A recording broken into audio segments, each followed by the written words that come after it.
Hi YouTube, Togechu here, back again with another Warhammer video. Now, before the video, I would like to give a few disclaimers. First, this is an edited version of the YouTube livestream. Unedited can be found in the description. Heads up, I got very distracted. It might have taken me a few hours longer than I intended to watch the entire Bricky video. Disclaimer number 2, during like the final section of the video, my brain was overloaded. It was a lot of lore, a lot of information. I was trying to take notes and keep track of everything. Don't worry, I will rewatch that part of the Bricky video just to make sure I got that information and that's in my head and I've noted down. But either way, I hope you guys like it and I'll see you next time. In the kind brightness of the far past, there was no war. Our galaxy was, for a long time, fairly empty and quiet. The first known species to appear during this time are known only as the Old Ones, cosmic entities that traveled across the galaxy with ease and seeded life through the stars. Shortly thereafter, a new species began to arise. The Necron tier. Evolving under the harshness of a devastatingly powerful star, the short-lived and irradiated Necron tier try to find the secret to eternal life and to be freed from their terrible existence. As they expand through the stars, they find the Old Ones and they plead to them to share the secrets of the universe and grant them purchase from their short and painful existence. The Old Ones respond with a lol and a lamau, and with their immense power, they force them back to their homeworld. The Necron tier, filled with rage and hatred, make it their duty to get revenge on the Old Ones. A revenge that would come swiftly as a chance encounter with other gods gave them a solution. These other gods were known as the Catan, a race of highly powerful star-consuming entities. Do not fear, young mortals, for we, the Catan, will provide you with the immortality you seek. Come now, won't you shake a poor sinner's hand? Quoted from Mephetron, the Deceiver. The Necron tier accepted the— Did they know he was named the Deceiver before going to him, or did they find it out later when they got, like, screwed over? You know? Later? Okay. So they did not know his name, and then later they found out, okay, he deceived us. Okay. Catan's offer of immortality, but believe it or not, this turned out to be a ruse. A trick. The Catan crafted gigantic furnaces and began the process of biotransference. The Necron tier willingly walked line by line into the furnace engines made by gods who devour stars and had their souls consumed instead. The short-lived, irradiated, and cancer-inflicted race of the Necron tier ceased to be, and the immortal, soulless Necrons remained. Now backed by the immense power of the Catan, the Necrons rallied. Trust the Deceiver. My back turned. He sounds like a very understanding guy. You know, immortal life just in exchange of my soul. Hell yeah. You know, technically, didn't the Necrons kind of got what they wanted? You know, because they wanted to be released from their suffering. Yes, they lost their soul, but now like they're immortal. You know, like there's probably not a good thing. Against the Old Ones, and the bitter conflict in the stars at this time is known as the War in Heaven. Despite creating various races and entities to aid them in this battle, you don't have to worry about your soul deteriorating. Overwhelmed and eradicated down to the last, due to the sheer power of the Catan fat off the souls of the Necron tier, and with an army of unthinkable robotic slaves at their behest. However, the Catan are greedy, spiteful gods. And when there was— There you go. There it is coming. The catch is coming. Oh my god. Hi, Evil Glenn, how you doing? Not having a soul is like being lobotomized, so not good. Yeah, I feel like having a soul, you know, if you don't have a soul, then are you truly really alive, you know? When there was no foe worth killing, they turn on each other. The Necrons then put their sights towards the Catan and lay waste to them, securing their freedom. The once subservient Necrons now— Hang on, I'm taking notes. Let me take notes real quick. So Necrons are like immortal, soulless beings? He just said, what are Catans again? What are those? You have the Old Ones. God that eats stars. Okay, hang on. That's kind of sick though. Or space gods. Okay. I'm gonna take notes because there's so many names, there's so many beings that if I don't take notes, I'm gonna get confused. And I don't want to Necrons pause too now often. We're like control their 3 former minutes into the video. masters. Worn out and weakened by these wars, the Necrons under their leader Zarek, the Silent King, lie dormant with a plan to eventually wake and reclaim control over the galaxy. Over millions of years, empires rise and they fall. The species created by the Old Ones have footholds over the galaxy, but on a pale blue dot in the thick of all this conflict, humanity begins to evolve. And for the most part, the basic path of humanity's evolution remains the same as it is now for almost 15,000 years. Right now, in the 21st century, this is canon. You, right now, Twitch streamer reacting to this video, you existed at a point in the Warhammer universe. But with time, humanity's ambition and the power of their technology becomes unmatched, and the golden age of expansion begins. Humanity starts to branch out through the stars with powerful tools used for agriculture, mining, and expansion. Some branches of humanity would eventually settle far away from Earth itself, and around this time, the psychic ability of humans are greatly expanded. And what we this is coming. This is psychic stuff. Okay, that's coming. Okay, you need a basic understanding to be able to build up on it, just enjoy the ride. I'm already having a ton of fun with this, because, like, I said it before, the fact that people follow all of this, goddamn. How do you eat your souls? Oh, I like my souls with a bit of garlic and a bit of onion, and then, like, maybe a little bit of spicy sauce, like a bit of sriracha, you know? Well, that's my favorite. And what we begin to know as psychers is this literally appear. 5 heads? But despite all the progress, things would begin to collapse. The machines created to aid humanity would turn on them in M23, an event known as the Cybernetic Revolt, and trade would begin to collapse due to the immaterial warp, aka actual hell, beginning to cause ruptures in space and time. These warp stones would separate humanity, and this would be what is known as the Age of Strife. The warp, a sea of souls, storing all thought, emotion, and the souls of those who have passed on, begin fluctuating into something terrible, as far on the horizon, something horrendous was brewing. You see, the warp isn't just a random assortment of chaotic energy. It is fairly well organized, thanks to those living in the galaxy. The warp itself acts as an afterlife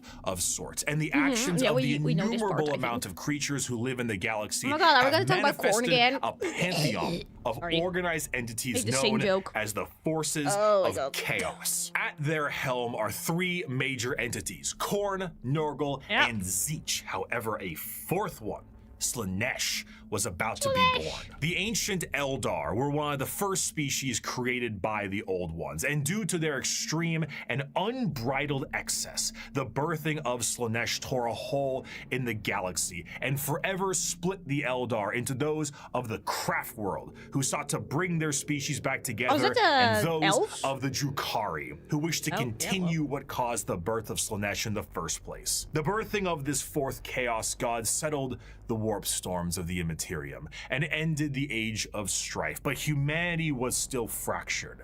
Based, thank you! Like, for example, I think Tyranids look sick. I already like insects. I want to be an entomologist, so, like, that's already, like, up there, you know? I already have a lot of taxidermy. I'm a simple person, you know? I like insects. But I also think Necrons are sick because they're green, glowing, immortals, ever-suffering creatures. So one man revealed himself and spearheaded an immense attempt to reunite all the fractured pieces of humanity. That man was the Emperor of Mankind. After reclaiming the nearly destroyed Earth, the Emperor embarked on the unification wars to unite humanity under the banner of the Imperium of Man. Why is he then not like just just 69 feet tall, you know? Devastating impact of the Age of Strife, humanity as we know it is not the same. To reconquer Earth, the Emperor would need more than mere men. Great beings, known as the Thunder Warriors, were recruited by the Emperor to reclaim the Earth with ease. But these warriors are a blunt tool and had, overstayed their welcome. He would need something better. and that solution would be known as the Space Marines. Superhuman soldiers that will have the skill I know these guys exponentially greater than the mortal man. These new warriors would also, by the way, I don't know where this animation is from, but I've seen this before, and I think it looks sick. I want to watch it. These new warriors would be commanded by an elite group of his very own sons known as the Primarchs. Unfortunately, though, Daddy didn't charge the baby monitor, and his 20... Stop. Why? Sorry, why did you have to say daddy? I hate that. I hate that. I hate that. Please never say it again. Daddy didn't charge the baby monitor, and his 18 sons would be stolen by the forces of chaos and scattered across the galaxy. This would begin the Great Crusade, a monumental task to take back the stars in the name of humanity and reclaim the lost Primarch sons. However, he would need the fires of industry to make this happen. Looking to the distant cousins of Mars, the Emperor signed a treaty with the technologically irradiated hellscape of the Red Planet and allowed the cult of the machine god, the Mechanicum, to supply his crusade. While Space Marines were the tip of the spear, their numbers paled to the vast might of the Imperial Army and Navy. The Astra Militarum and their seemingly endless numbers make up the bulk of the fighting force for humanity, supplied by the intelligence and prowess of various agents of the Imperium, such as rogue traders and assassins. Due to the lack of connectivity between the worlds, what a society had become over thousands of years became mysterious and varied. Tools once used for harvesting and agriculture now are being used as machines of war in the form of Imperial Knights. Some of these fractures of humanity would even be changed further and become unrecognizable to the average human, with differences in size, skin color, appendages, cat ears, sometimes. Hell yeah, wait, can we skip for why is he so wide? Oh, sorry. Can we skip forward in time? Cat ears, hello? Why is he so wide? Oh my god. What a time it's a pause. Oh my god. Some would go so far to become their own galactic societies. How many years away are we from this? The Galactic Core and their immense supercomputers, Sorry, are you so wide? forming the Leagues of Votan. After an incredible amount of effort and books, the lost sons of the Emperor would be reunited, and the Imperium of Man would be the kind of cat people you expect. I was like the cats from like however, would the not musical last. Be it intentional or accidental, the Emperor would not reveal to his sons the true nature of the galaxy and the terrors of the warp. And this oversight would result in one of the most impactful wars in humanity's history. The favorite son of the Emperor, Horus, would fall to the powers of chaos and turn on his father. This betrayal, this backstabbing, this heresy, this Horus heresy would result in a split in the Imperium with devastating consequences. Half of the Emperor's loyal sons would fall to chaos and become the Chaos Space Marines, along with the forces of the Dark Mechanicum and the Chaos Knights. The conflict would result— Hang on a second, you guys look sick. Wait, first of all, these look sick. I don't know if this is official art or fan art. Does it, hey, if it looks sick, I'm gonna point it out. Also, Kale's nice looks pretty cool as well. In the absolute obliteration of Horus and the physical death of the Emperor himself. The near-dead body of the Emperor would be placed on the Golden Throne to serve as a beacon of humanity and allow for the continued ability to travel the stars, protected by his most loyal and adeptus custodies. The Imperium would be vulnerable during this age of rebirth, and Terra would find itself under siege by one of the most formidable species in the galaxy, the Orcs. As time went on and memories of the Emperor's vision began to fade, the Emperor would become less of a head of state. Hang on, quick question. What year are we in right now? What year is this happening?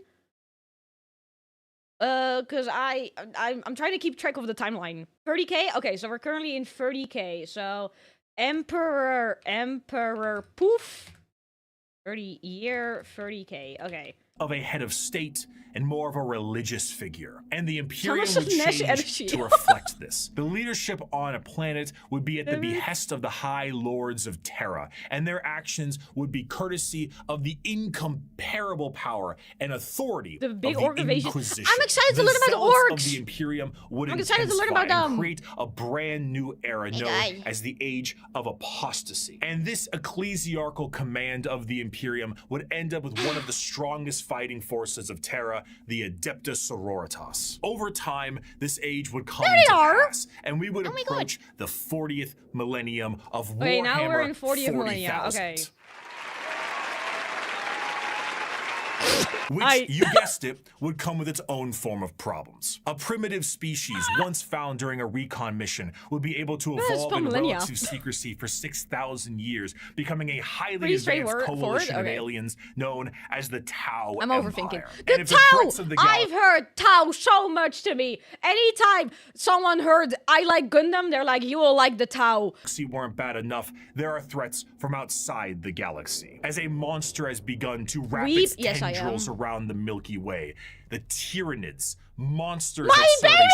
psychic hive mind and present tactics previously unseen I'm in excited. the Milky Tell Way. me. Be it a direct assault with their look monstrous so sick. bug-like presence, or through the more covert gene stealer cults, the presence of yet another threat in the galaxy is proving to be overwhelming to the Imperium. In the 41st millennium, there is no peace And among the orcs, stars. At as long any as you don't- point, guys don't your call me life short. can and will be threatened by the Xenos races uncountable, or by the arch enemy of chaos within, or by the decroded terror that is the Imperium itself. Can I paint It and is draw to some live marker lines in on the them and call it a cruelest day? and most bloody regime imaginable. Forget this part one? the power Yes, it of is. technology and science, or the safety of promise and understanding. For in the grim darkness of the far future, there is only war. Woo! Do we woo about that? Do we clap for that? Do we? I don't know. Probably not. Probably don't clap for that. 5 years ago, I made every Warhammer 40k faction explained. I haven't a watched this passion one. project of mine for a universe that I enjoyed so much. Its main purpose was to be a drawbridge. That was just too wide, and there was nothing bridging these two together. Since 2020, Warhammer has exploded in popularity thanks to COVID, quality game updates, and a few excellent video games, and a couple mini-series. The sheer volume of people who have told me they have purchased miniatures due to that video alone makes me feel as if Games Workshop owes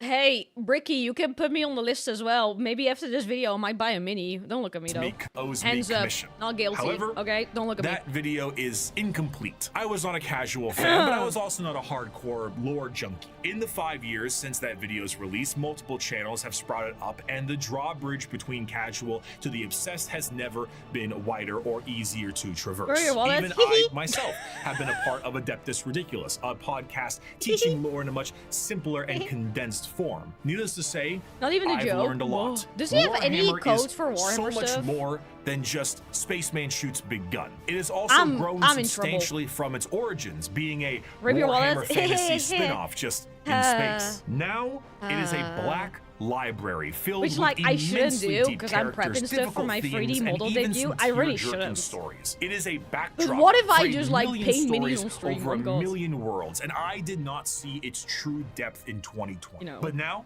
I'd like to share what I I've do like learned. this part. We He's, just like, had clarifying, a like, brief hey, summary of the world. that and each video was faction like that this takes and place this, and then during since it. this, that, And but I we like did this that one. because to truly If you have a shop there, understand then who each knows? faction, I do we know must there's a understand Warhammer what makes store. them I just the don't know way if they they do the are. free mini And stuff. To do so, we need to begin in chronological order, we're discussing going their in order, origins, okay. their culture, their powers, and of course, what makes them oh so grim. I'm ready. So That let's looks like begin Dr. Doom. with the group that started it all Sorry. and sing praise to the infinite empire. Necrons! Yeah, okay, I'm ready. Necrons. As As mentioned before, the Necron tier Okay, back were to the the video. original form of the Necrons. You have to An watch alien Bricky race crash far out on away from Warhammer us store that live short, website. painful Wait, lives what? due to the irradiation Well, probably of in their the video star. explains why he's Normally, crashed this out. would manifest as like a sort of cancer, a space cancer Oh. of sorts. The Necrons are very much inspired by the ancient Egyptian aesthetic, but unlike the windswept dunes commonly associated with it, the irradiated hellscape the Necrons here endured was far from picturesque. This also translates into their hierarchy. They are a race of nobles and peasants. Most of the peasants would often live for their very short amount of time, only a couple of decades, while the nobles tended to have better care and would live a little bit longer, but still far less than the average lifespan of a human, even today in the 21st century. The leader of the Necrons was Zarek, the Silent Titans King. are the big He ones. was the one who took the deal with the Catan and man. the Deceiver. Of course, he wasn't aware of the fact that they were known as the Deceiver at the time, but the whole species was blinded by hate after being debased by the Old Ones on their quest to cure their illness. The sheer pain that underwent the Necron race can't be understated, as their fear was manic. The Catan are, of course, gods that eat stars, and when the leader of your species tells you to march into the gigantic green furnaces to ascend to immortality, you march. The scenes from these are long lines of both the peasantry and nobles clutching their loved ones in a frantic act to save their own lives. Many of them already inflicted in the late stages of the space cancer, some of them crawling into the biotransference furnaces trying to outrace death What faction itself, in Warhammer do you want to be part of? Can the answer be none? Because they're all fighting forever. What came out the other side was a soulless husk. And I say that literally. A soul is not an abstract concept like it is in our world, an immaterial version of oneself discussed and debated in religion and philosophy. No, in Warhammer, a soul is a real, tangible item of oneself. And the Catan basically were just like to every single person who went in there.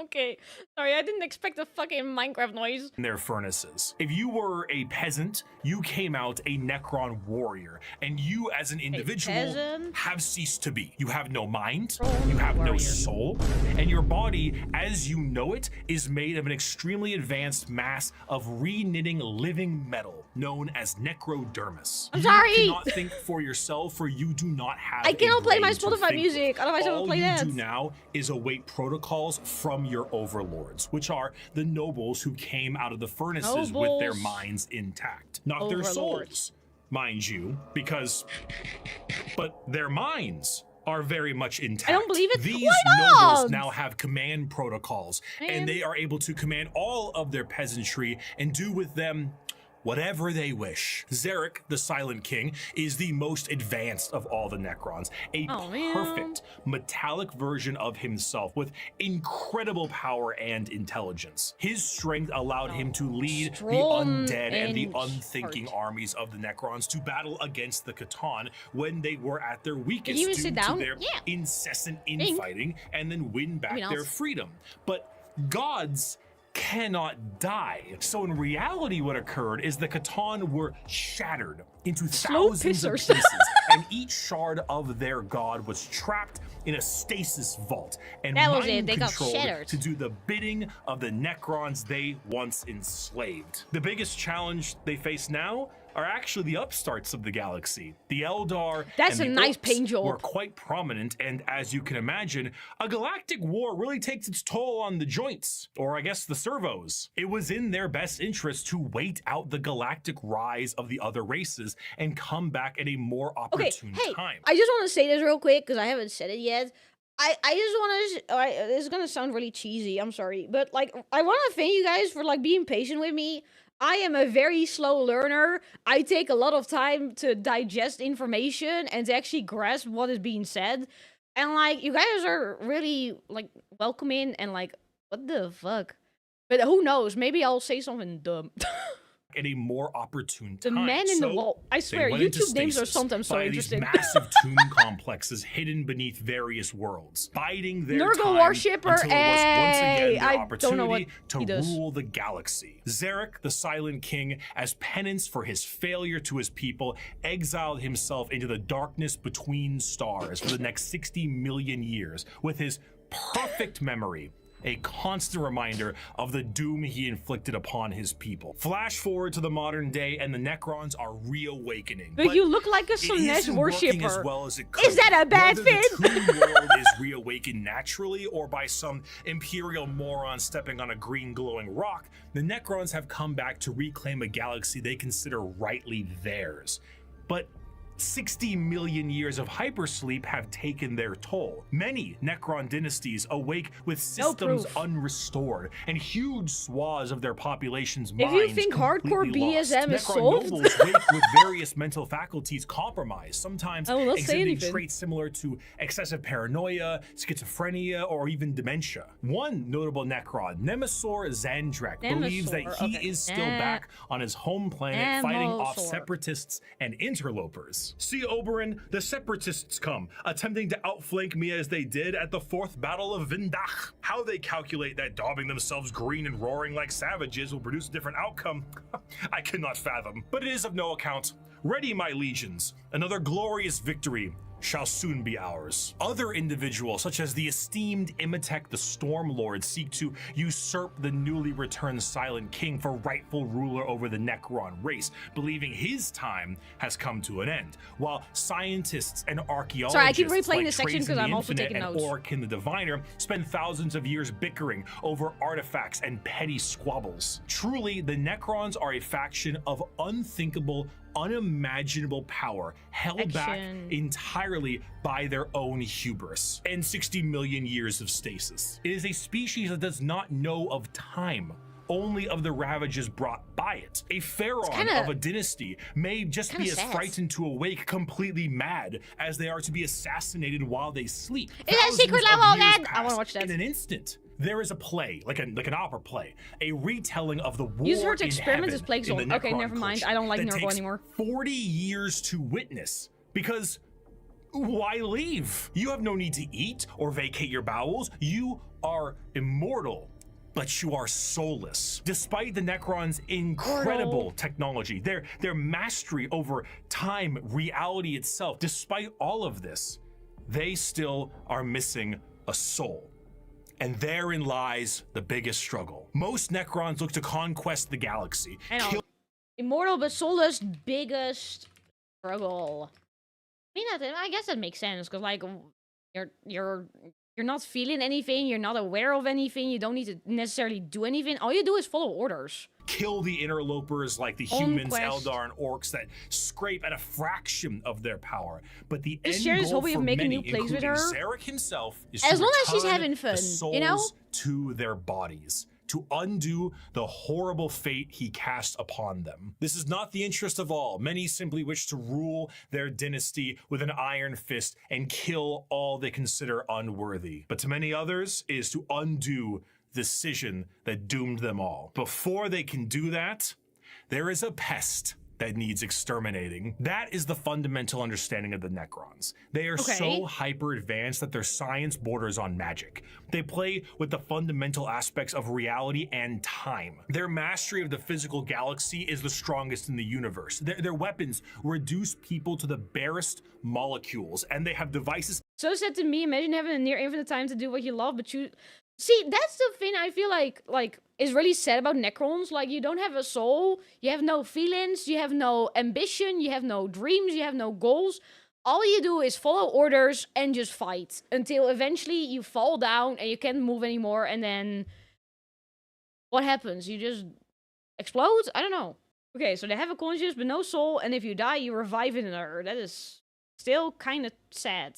capable of causing Yeah, stars but like to that's supernova. only the They top are ones. unfathomably difficult Imagine to you're kill, like as just a if warrior. you do fell one of their number, the living metal I would be a reknits warrior. itself, and the I'm not a reanimation noble. protocols allow it to come back alive once again. Oh, They're I masters just of said that once you die, you come and back. often Never mind. killing a Necron fully will just have its consciousness translocated back to their tomb world to await And I'll reassembly. die Normally, they utilize large phalanxes of warriors and second life. honorary combats, but some of them have fallen to various mind viruses. The destroyer cults are hell-bent on killing anything and everyone that lives with an overwhelming force. Marty And then lost in there's the Lord Flame Orb. Ones, It's a lot. Necrons cursed with I have no mouth and I must scream, a panic attack virus, as the last laugh of Landigo, the Flayer Catan. Slowly losing their mind, they strip Landigo. apart their foes and adorn their bodies with the skin of their enemies, trying to It will better be test- return to their I'm old taking notes, feelings don't worry. of flesh and blood. The Necrons I are hope. a degraded version of their mighty empire, and still one of the biggest threats in the galaxy.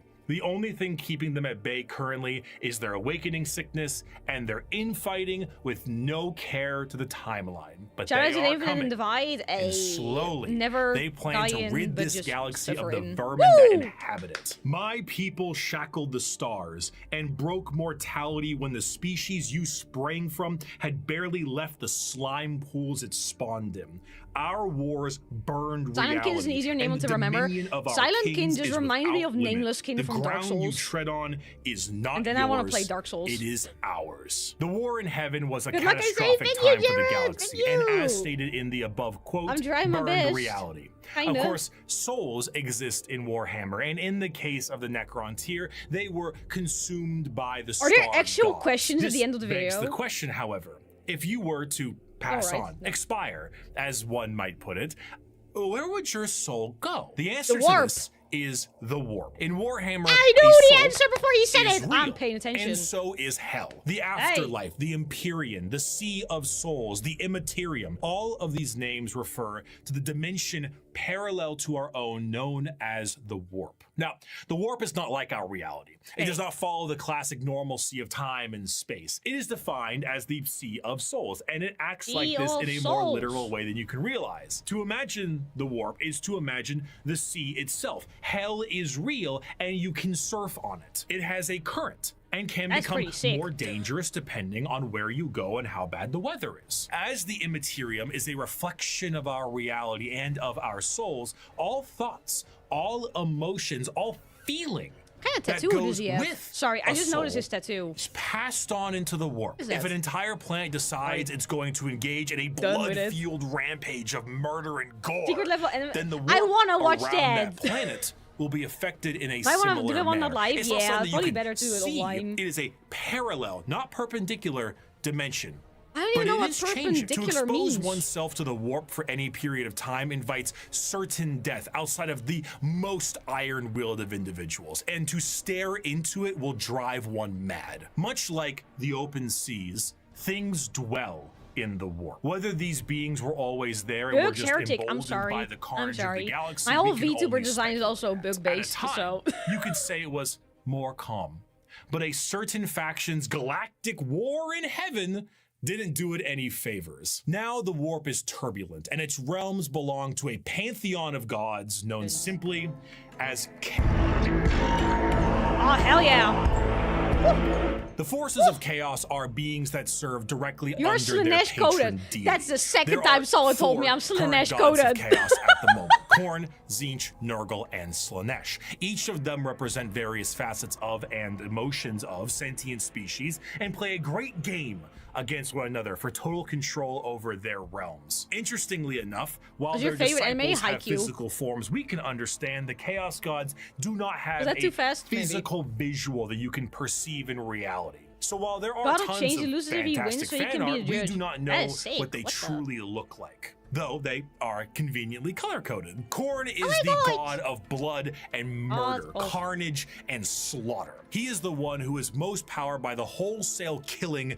of any living thing. For Khorne Nice. cares not Maybe. from where the blood flows. With a sacred Oh. number of 8, he is the lord of all things involving Gods of no killing and official blood arts. and gore. The I quite like champions that, are though. extremely It's kind of up to strong as well, with interpretation. monumental muscles and extremely large weapons. A true analog to Khorne would be his greater deity, demon, the Bloodthirster, an enormous, muscle-bound flying devil with an axe so You large look it splits fucking tanks in a sick. single swing. They move into battle with armor of God. brass adorned by the skulls of their foes and pools of freshly spilt blood. This may appear to No be take it sounds quite like some frightening, of course, no, demonic, one might say. But in the world of chaos, Don't worry about all it. emotions feed one of these gods in one way or another. If you were to define Khorne with single words, you would use blood, carnage, murder, skulls. But you'd be missing out on important ones like strength, honor, prowess, courage, and skill. Khorne is not just about the wholesale slaughter of people. He is about the honor and power of martial combat. The true he would, maybe. strength I'm Martes, there Gary is Knight. in besting someone He in does look physical sick. strength I and feel skill. like- Of course, a murderer would be someone who would feed Khorne, but a soldier could feed Khorne. A martial artist or professional fighter Khorne is all for blood, first of battle and rage, so he's probably very strong with all of the wars going on. could feed Khorne. A warrior, good or bad, feeds Khorne. A diplomat does not. A premier soldier does. A GoFundMe does not. This is what leads many mortals down the path of Khorne. See, that looks For sick he as will well. bless those that bring Gold him and enough red? skulls. And in a Ooh. world this destructive, there are many ways to Blood reap for a the blood high god. tally for him. Prepare the God. dread claws and unchain the mad ones. Glorious battle awaits us today, for the world below has refused to surrender. Let us descend upon them with fury Currently the strongest and rage, god? giving no Goddamn. quarter and I sparing guess it makes only sense, those 'cause all I've warriors heard who is just fight well wars enough and to earn fighting a and place blood. amongst us. As to the rest, their lives and possessions are ours, but their Hang skulls. on, question. What he's reading right now, is that like quoted out of like a book or something? Those are quotes out of novels or codex of the games. Oh, okay. But their skulls. How far are we for into the Khorne. video? Normally, Oh, God. if I ever want to explain We're 1/4 of Khorne, the way. I just kind of show them this clip. I'd never stab you in the back, Shepard. Warriors like you and me, straight to the face. Moving on, Tzeentch Nice. is the second god, the god of Okay. trickery and mischief, the changer of ways, the great conspirator and the architect of fate. With a sacred number of 9, Tzeentch is truly the god of change and Hang on, why is your sacred number 9? Hang on, I'm writing it down, but hang on, sacred number 9. Question mark. Slanesh is 6, Nurgle 7. Hang on, I'm writing it down. So Khorne is number 8. Oh, not 9. Number 9. Nurgle is number 7. And Slanesh is number 6. What happened to 1, 2, 3, 4, 5? Number 6. Okay. Nurgle's also 3. Wait, how is he both 7 and 3? Wait a second. Also 3? Question mark? all of its forms, but there is an obvious undercurrent of mischief and cunning. Tzeentch is such a liar that his pants have gone thermonuclear. What? What? What? His favorite pastime is asking questions that have no answers while simultaneously making up answers on the spot to a question he didn't ask. Have you ever had a dream that you want? He got 2 numbers. Yes, nicely. Oh, nice. You could. And I want 2 numbers. You want him to do you so much you could do anything? Hell yeah. He is such a conniving little bastard that every emotion of lying, of scheming, of trickery is a direct way to help feed him. And that's kind of smart. You just ask questions that have no answer, so you just keep getting stronger because there's no answer, and you're tricking people by giving it. That is actually really smart. What the fuck? An unfaithful partner, a politician, a spy. All these people feed Tzeentch in one way or another, and it doesn't matter if the intentions Your are channels good. are Acceptance does not feed okay, I'm really Tzeentch. curious why Change my model reminds does. you guys of Tzeentch Slanesh. doesn't I'm care excited to about learn. your facts. He only wants opinions. Because he represents change, he also represents That looks sick. hope, What the fuck is though. that? Schemes are not always bad, and even the hope to make a better tomorrow teeth. is the change he seeks. Because he is the architect of fate and the mastery of sorcery, his presence is purely unknowable. Every depiction of a Tzeentchian demon contains more eyes than are necessary and more mouths than I know what to do with. It is a biblically accurate angel if the angel gaslit you into thinking birds are government drones. Why are you taking off your glasses? What's up? But are they? The creatures at his disposal no, adorn maybe. themselves with the knowledge of sorceries and the unknown, all to provide a mind-crushing experience. Fighting demons from outside of our reality is difficult enough, but fighting demons from unreality, purposely attempting to trick you, is a whole new thing entirely. And that is before we even get started on the gigantic bird of sorcery you're going to. I'm pausing because that looks sick as well. Why does everything look so cool? This is cheating. I cannot like every single thing. You're going Is to that need also to part of the face. government? Do not ask which creature screams in the night. Do not question who waits for you in the shadow. It is my cry that wakes you in the night, and my body that crouches in the shadow. I am You watch me Zeech, sleep? and Oh you my are God. the puppet that dances to my tune. Oh, Third doesn't care? of the Chaos Oh, damn. Gods Oh, is no! the one of acceptance of rot and pestilence, the grandfather and- himself, Papa Nurgle. Nurgle is the exact opposite Ew. of Zeech. Where Zeech believes in change and hope for a future, Nurgle believes in stagnation and the end of everything. At one point or another, we will all decay. We will all True. rot, and we will all end. And with a True. sacred number of 7, every single thing, pestilence, boil, and everything in between, comes under the great shadow and girth Looks so nasty. of Nurgle himself. For Nurgle, the plight of mortals is his fear and wine. And no matter how solid life might be, everything will decay in the end. In the creation of life, there must be an end to that life. And nobody has more creations to end lives than Grandfather Nurgle. You know, but now I'm thinking really hard about this, and my brain can't take that. Because if he like if everything rots, but Nurgle is a god, so he cannot rot. Man. Does that mean brain rot is Nurgle's propaganda? It might be, you know? And lives than Grandfather Nurgle himself. Every boil, every blemish, every pus-filled wound and disease, every rot, and every plague is kept and concocted Thumbs up. by Nurgle. That's This the one? Okay, that is humorously kinda cute. keeps Nurgle as a jovial god. He is full of life and laughter, and by creating as many diseases as he possibly can, he shares that joy with mortals. I'm Monk, how are you doing? His envoy is the fuck great am I seeing? unclean Papa one. And Nurgle. look at how happy he is. And there's a lot of him to love. A fear of death in general. We just is looked at feeding that. Nurgle. Oh my God. All disease Yet again, makes him amazing paint stronger, job. but to pray for salvation for a wounded loved one is to Heretic feed detective. Nurgle. The timeless and I'm just inevitable learning. fear that only one day learning. you will rot and decay is what gives him strengths. The Peloton won't feed Nurgle. Licking the doorknob on a public bathroom certainly does. However, Who does should that? you embrace your grandfather's gifts, you may find an end to your pain. Maybe. All mortal followers of the Chaos Gods found themselves Oh. there in one way or another, either through the direct do smell worship awful. or the I slow feel like corrupting the of their god of souls. Rotten But would probably those smell that take pretty Nurgle's bad. gifts and embrace the decay of their bodies may end up being Papa Nurgle loves you as you are.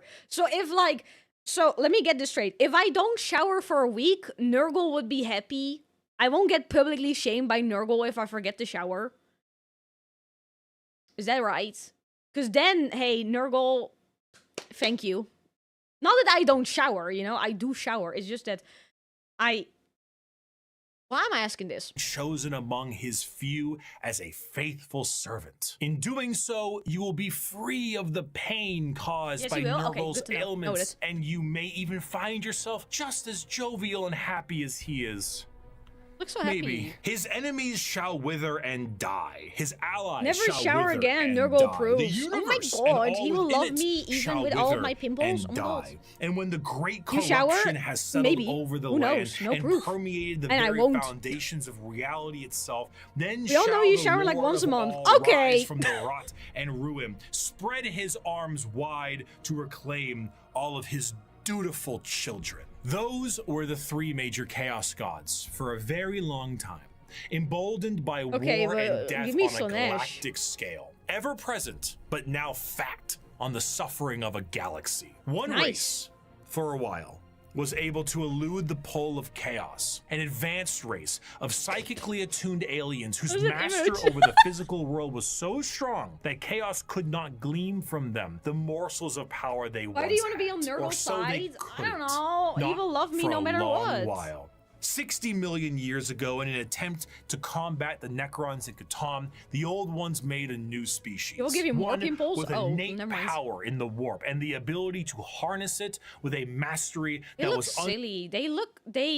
Why does this reminds me of something? I don't know what though. Until Toei's associate Slanesh, I am not a Slanesh stan, okay? And the don't stop showering, just never go to the bathroom with again. A mastery but I need to pee, that was though. unseen by so many others. A mastery so powerful, the Necrons retreated to sleep in order to wait it out. It was no longer a galaxy to be ruled by them, but instead begin the age of the... Oh, Eldar! I couldn't read for a second. The Eldar are a race of pointed-eared humanoids that are all psychically attuned to the warp. If we're being meta here, these are space elves, and these elves ruled the galaxy in the time the Necrons went to sleep and humanity began to rise. The Eldar's empire was galaxy-wide very colorful. and Yeah, lasted for longer than any other galactic power that we know of. Their understanding of all things was exceptional. With every single one of them being psychers, they had the ability to master the warp and use it to their advantage. See, being a psyker is... Why is that one Elder back turn so caked up? Hang on. Do you mean the one in the top? Do you mean that one? Oh my god. Basically like being a wizard, or I guess in this case it's more of a sorcerer, since you are born with the gifts as opposed to learning them. In order to utilize your psychic abilities, however, you must then reach into the other dimension, into the warp, into hell for that power. So if you were to say, cast Fireball, your mind would reach into the warp, gather the strength to rewrite reality, to then cast Fireball. Now, you might think to yourself, doesn't that mean that if you're opening up a power to the warp, you may create a lot of risk to yourself because of all the horrible things we just talked about in the warp? They look cool. Yes. However, in Warhammer maybe they're 40K, horrible, but they look willpower is a real, tangible thing, in the sense that in its own right, it can be weaponized. Being strong of will means being strong of soul, and being strong of soul means you can resist the pull of the warp that much more. A more inexperienced psyker opens up a hole into the warp that is large, and that hole widens to get more power, allowing evil things to get in. A powerful psyker is able to open a very small hole, but with immense force, to get the same amount of power with less risk. The Eldar are master psychers. Every single one of them can call upon the warp, and over millions of years they have perfected it so I'm assuming we'll get there later. They can weave structures out of it. In some species in the galaxy, they utilize the warp itself for interstellar travel. The Eldar ain't having any of that noise. Confused. How about we utilize a fancy what a great alternative mode of FPS, travel man. Bricky and 60 FPS, that the old ones created, called the webway? What about dying? 4K quality. Miss me with that. We no longer age. And if we do, we can just be reborn like that. Food, water, materials, we make things out of distilled warp essence itself. We sing unreality into cathedrals to dine in. What truly I'm actually getting gaslit by could Bricky. the Eldari Empire possibly Does it fear? top left? Did I say top right? Damn it! The fuck is that? The Eldari Empire's biggest fear was themselves, with a society so perfect they wanted for naught, and this led them down dark and dangerous paths. When the base functions of society are no longer a problem for you, you tend to experiment. Perhaps the medium rare steak on your plate would be better if it was elf meat. Hey, I'm not saying we should make cannibalism legal, but like, what's the issue with a little taste? Violent sports is one thing, but how come we don't do sports to the death? I mean, if I'm just saying, well, like, you know, you do if you. both participants are willing and clear about it, like, what really is the problem there, you know? Art is in the eye of the viewer. Yes, please, and I what love is The Witcher. considered art is completely up to the concept of one's own played. interest. A canvas adorned with the blood of a man wronged is truly the visual poetry that our society needs. Hedonism, With a slow and consistent hedonism, the Eldar slid backwards into debauchery of the sort I cannot discuss on this YouTube video. Murder on stage, delicacies and drugs distilled from one another, the trade of slaves and concubines, and much worse. The Eldar physiology has their emotions heightened, and they can feel more than a human does. This is just fucked So up. it can provide lows of pure despair. It can also provide greater highs than you have ever known. And swinging between the two of them was the Eldar game. The warp took notice of this heavily. Oh, then we get and it began Slanesh now. to react. On a galactic scale, the debauchery and the My God, hedonism of Tetra's the your Eldar favorites. race caused levels of warp storm so pronounced and so volatile that it cut off interstellar travel for all those who used it. Communications between planets was removed, and a nightmarish era of old night began. This continued for thousands of years, hundreds of thousands of years. Because reincarnation did. Okay, hang on. So pretty much what he's saying now is everyone like was dying and in pain and hurting. Pretty much everything that fueled the Chaos Gods to get stronger, and then or the Warp Gods, or I don't know how you call them anymore. I didn't know that down. So they get stronger and stronger. The fucking warp gets unstable because there's all of a sudden just so many things happening, and like there are people dying, but they get reincarnated. Of thousands of years, the Eldar all but removed from the problems being caused as they entered heights of more. They only needed to feel. Oh. They needed more and more and more. Nothing was ever enough. More murder, more torture. It's art, it's delicacies, it's life. This silence offends Slanesh. Wait. I conveniently didn't mention. Okay. Slanesh, the prince of pleasure, she who thirsts, the god of. How big is your notes? Oh, you want to see my notes? These are my notes right now. It's not that bad actually. I'm just kind of like making bullet points.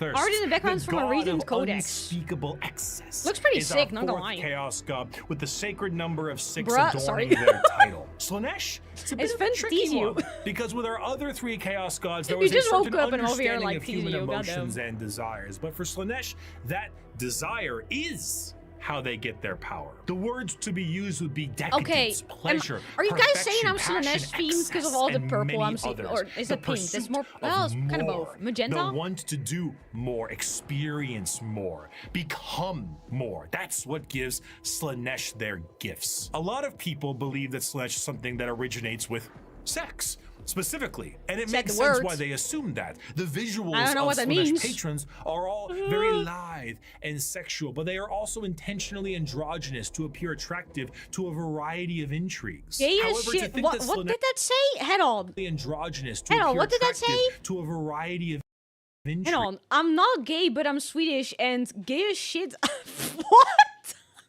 However, to think that Slanesh specifically derives from sex would be mistaken. While it is true that a lot of humanity's actions can relate to getting laid, and Slanesh is the dark prince of desire, it's more on the lines of feeling an excess of an emotion. It is excessive touch and scent and desire, and a lot of that has to do with sex. That's why it looks like sex, but it's more than just that. A patron of the arts may feed Slanesh, one that aspires to be. Hang on, are you saying my addiction to Gundam is kind of feeding Slanesh? Yes. Oh, damn it. And I'll note it down. My Gundam addiction or master of their craft, and the sheer pursuit anything of you do in that excess alone damn will it! feed Slanesh. Whiplash is Slanesh's absolute favorite film. Videos where people beat Elden Ring on a dance pad feed Slanesh.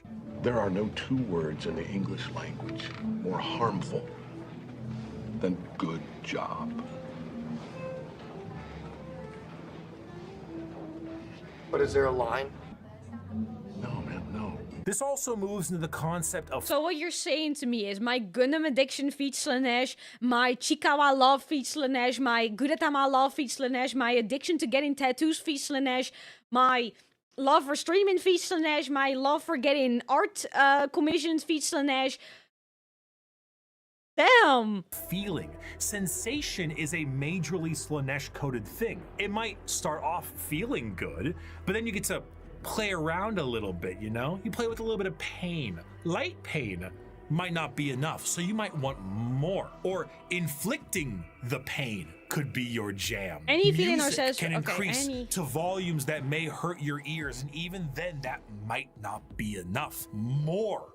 You must AKA have more. Many of the disciples of Slaanesh carry a demonic form in their lithe grace. Slaanesh is still the keeper of weakest. secrets How are is they the his weakest? chosen envoy, What and is their movements excess are a blur emotion? of dance What the- and pain, with an Damn. aura all the more fatal. They dance and sing, but there's always a form of malice behind every action they take. So wait, hang on.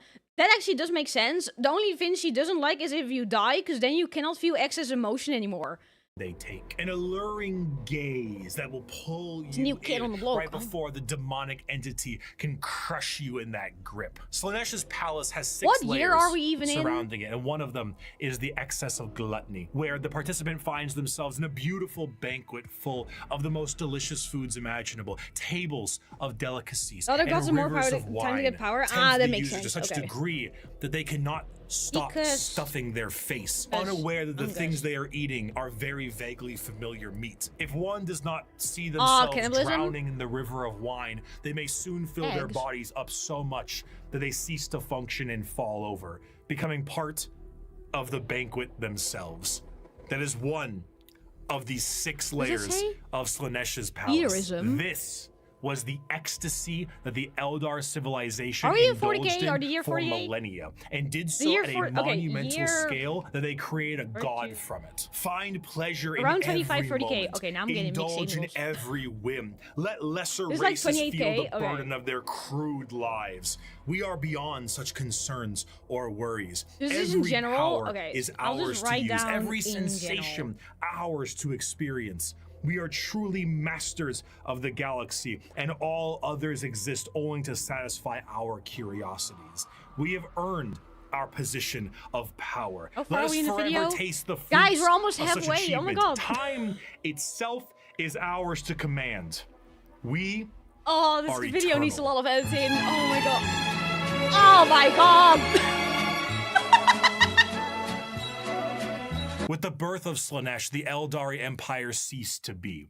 A catastrophic event so horrible that the warp ripped a hole permanently in our reality. A fissure forever known as the Eye of Terror. With the Eye sudden of inhalation Terror. of this god's largest We're in breath, timelines the 42K, Eldari but she's souls getting are to a 30K? currency Okay. to be now collected by she who thirsts. Trillions of Eldar Don't you died dare in say an anything, instant. guys. Slaanesh gorging on their souls to satisfy his palate. 99.9% of their entire species died, and the rest Are we are in the video doomed there? to What a do you fate worse mean? than death. For Slaanesh now stakes a claim on each and every Eldar soul. From the moment they pass on, an eternity of torment awaits them. The remaining Eldar Born around devote 20 their okay, entire no. lives to stopping this eventuality. Their 25K dying race, to so 30K. devoted to Okay. saving themselves from the Dark Prince, and in doing so, have found very creative ways. I have no excess In the of modern anything. world of Warhammer, the Craft World Eldar are the main force of Eldar in Craft the World, galaxy okay. and represent the elf style that many Elves. think of when you think elves in space. Fantasy elves in space, not those elves. Aw, We'll get man. to them. A craft world is a monumentally large starship. What's her name the again size from of a Baldur's Gate? continent I don't That remember. acts as a form of flotilla. During the highest reaches of hedonism, many Eldar saw the demonic writing on the wall and began to try and seek asylum from their own debauchery. Those Eldar left on monumental craft worlds into the The far nice elves? reaches Wait, of what? the galaxy. I'm gonna assume and he's gonna saved explain why themselves nice is from in Slaanesh's quotations. awakening. The main thing the craft world Eldar seek is to temper their minds and bodies in a way that will never allow them to slide back into their old ways. The representation they carry is that of a more feudal Japanese motif. Eldar follow paths as they age, the path of the warrior, the seer, the poet, the diplomat, the follow bone singer, paths. and so on. These paths are a Farah, strict that's her code name. of Thank you. conduct to hone the heightened Eldar psychology down a school of thought in action. And if it sounds a hell of a lot like Bushido, well, you're damn right. Here's a medal and a soul stone. Don't lose it. Your necklace kind of looks like a soul stone. Going through these paths will allow you to take up not just a role in Eldar society, but keep your mind clear from the past worries that plague them. Every Eldar is said to be a psyker. However, very few of them actually utilize their psychic powers for fear of tempting she who thirsts. A large amount of emphasis is also put on ancestors of the Eldar and learning from them the farther you go down a path. This can sometimes be seen by the large variety of jewels adoring the armor of Eldar. Jewels! Those are called soul stones, the biggest middle finger to Slaanesh they can think of. See, when an Eldar dies, these stones act as a backup, and instead of their souls going to Slaanesh, they are then trapped and stored in this little stone. So when the Eldar say that's why it's called a soul stone. Hang on, soul stone has the soul of an in it when they die. No Slaanesh. There you go. Notice. Need your soul stones or else Slaanesh will eat your soul. But like, what if I drop my soul stone? Is my soul then just lost? Your ass is Slaanesh then? Oh man. Welcome back, Strong Anime. Welcome back. At the crown of soul stones, his soul is still out there waiting for someone to pick him up. That's kind of sick nasty. So when the Eldar say they commune with their ancestors, why is someone outside mowing the lawn? Very literally, as the spirit and soul of generations before them are you guys stored can hear it, but here. I can. Often larger structures may contain vast amounts of soul stones, such as the Infinity Circuit in the craft world itself, allowing the souls of the dead to help power their enormous starship. The young do not desire the discipline of the past, but rather their curiosity drives them to try every fruit from the tree. Thus, it is that so many take the path of wandering, you're inside or a the rock path fraternity. of damnation in their first years of adulthood. And so my landscape is the great tragedy of our kind is played out again and again as the number of our people shrink from generation to generation. These paths, when completed, allow an Eldar to move to the next one, then the next one. However, since this is the grim darkness of the world, many of these paths rely on combat. The Eldar actually had gods at one point. Okay, not the jar. Why is there a jar? Isha, why is there a jar? Cain, Vol, Isha, Nurgle's why? God damn it, Nurgle. And so on. These gods are aspects of the Eldar pantheon, and while many were killed in Slaanesh's creation, their teachings live on. For some, the strongest devotion to the Eldar gods is to join the Aspect Warriors and embody the wrath of Cain, their god of war. Damn you, Guardians Nurgle. of the Eldar craft worlds are more akin Nurgle to a trained wife. militia. Is she cute? The Aspect Warriors do we know what she looks like? Because we don't know what the gods look like. Do we know what Isha looks like? Each are led by a Phoenix Lord, a name passed down from generations and embodying the souls of prior Phoenix Lords with each new one.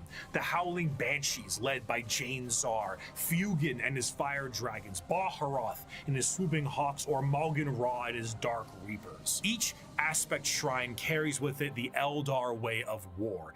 Fast, hard-hitting, and incredibly tricksy, for they do not have the numbers to fight in any other way. The Craft World Eldar show how mangled an empire can be by their own actions. There's a lot of information. Holy shit, that was a lot of names. Oh my god. Isha, the most beautiful Elder God. Do we actually know what she looks like? Is she okay with being imprisoned? She looks like she lives like a Discord kitten. Oh my god. Isha, the Discord kitten. Oh my god.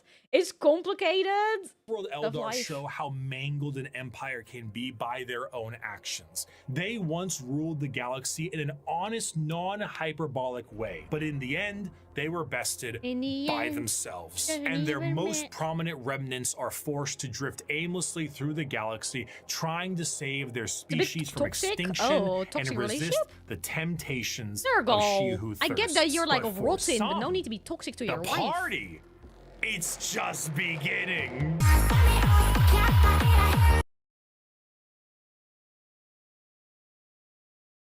Okay. Okay. Oh man. Fucking, is it caramel dancing? Alternative is getting killed by Slaanesh. Can I just go to neither? Hang on, what does it say? The Drew... is this Drukari? Ah, it is. My IKEA elves. Okay, I'm gonna learn why you call them IKEA elves. Let's go. I'm ready.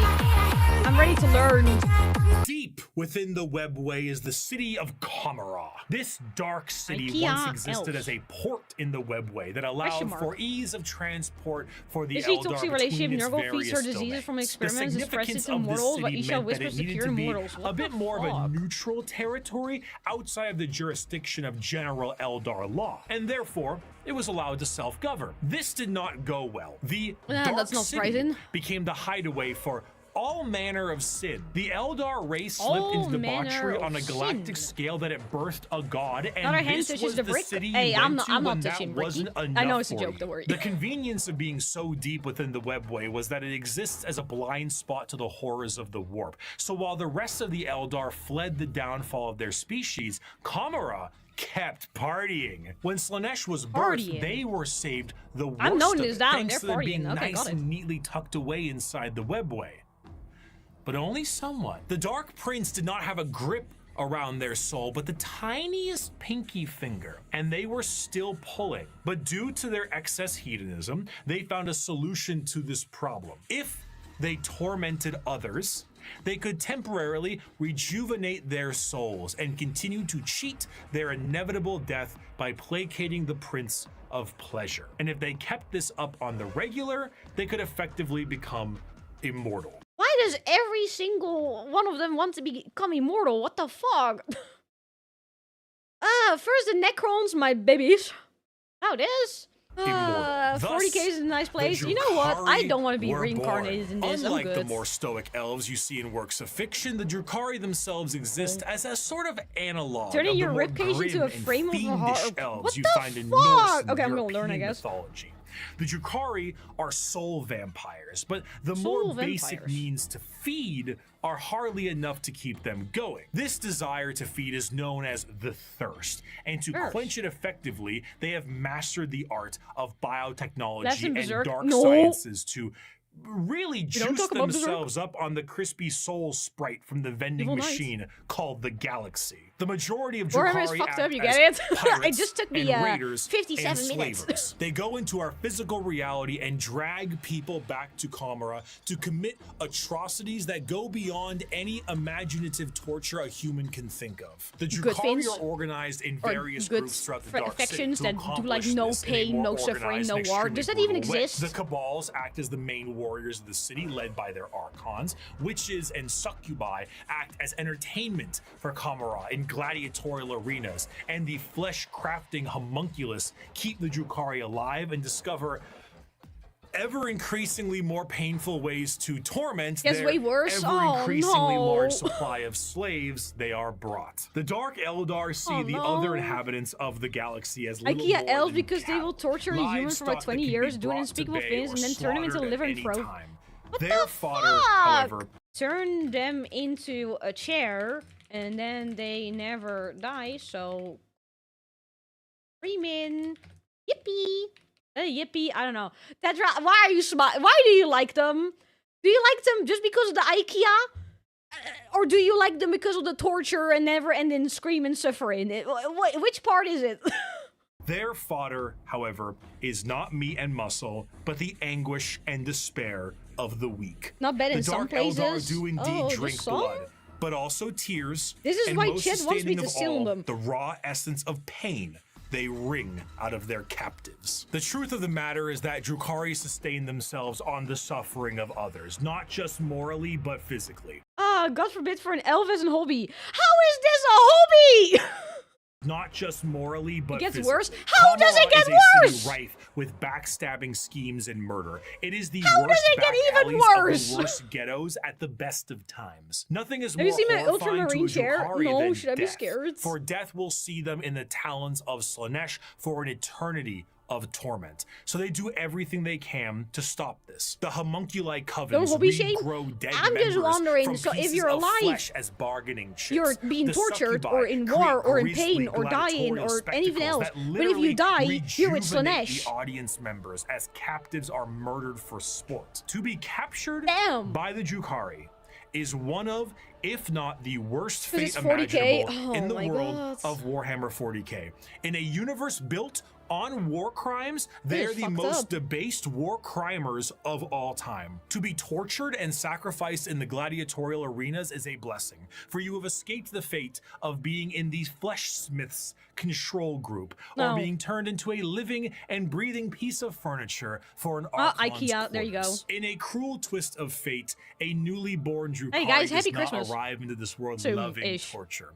It is something they must grow to love. Grow to appreciate the suffering of other beings in order to survive in the world. The they potential have to been be a brought TV into. stand. If they succeed, What they a become life. some of the worst monsters in the known galaxy. A dark reflection to the craft worlders and a taste Phoenix Slanesh of again? what Ah, damn Eldar it! society was like before the fall. If they do not succeed, I'm they must feeling find excess purchase amount of elsewhere. threats, goddamn. Often those will join smaller parts of Eldar society like the Exodites or the Harlequins. Sorry, I'm making Exodites Slanesh believe in stronger. a pre-industrial variant Is of that their a dinosaur? society, often retreating to more lush worlds to ride dinosaurs and live off the land. Yeah, it is. Prehistoric style that I would normally laugh at if they weren't riding dinosaurs like ballers. The Harlequin dancing troupe are a subsect of Eldar. Now, let me that write are this down as well. more than Dino just elves. a little strange. A carnival of dancing jesters that serve the Eldar laughing god of Kegarok.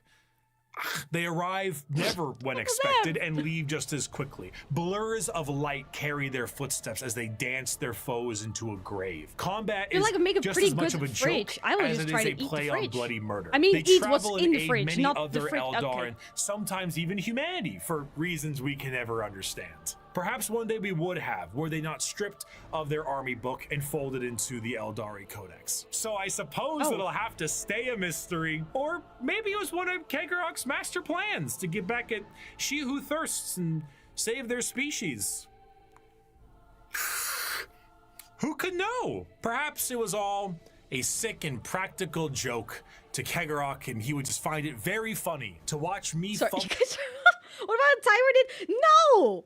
If anything, I would have a Tyrannid as a pet. You know, we haven't gotten to them yet, so I don't know how bad they are, but I would pet them. I would adopt one.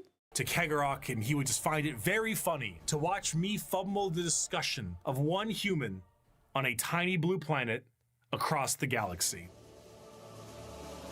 Oh, speaking of, Guys, we're getting to the Emperor. Oh my god. It is time.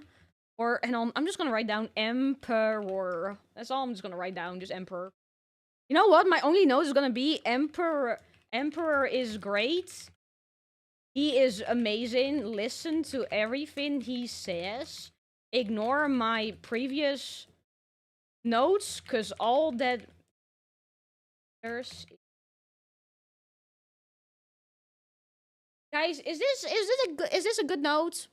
Is this a good one? Hang on, can I fully show it to you guys? Is that a good one? Is that a good note? You know, ignore the rest. You know what? Maybe I should just delete the rest. You know, that's probably better. Biggie! Emperor. Oh my god. Why do we not Before call the Emperor fall of the Daddy? Eldar, Like we call Earth, Nurgle or Daddy. Why not Terra, as Emperor? it's called, Ignore was it. in Can I ruin. unsay what I just One said?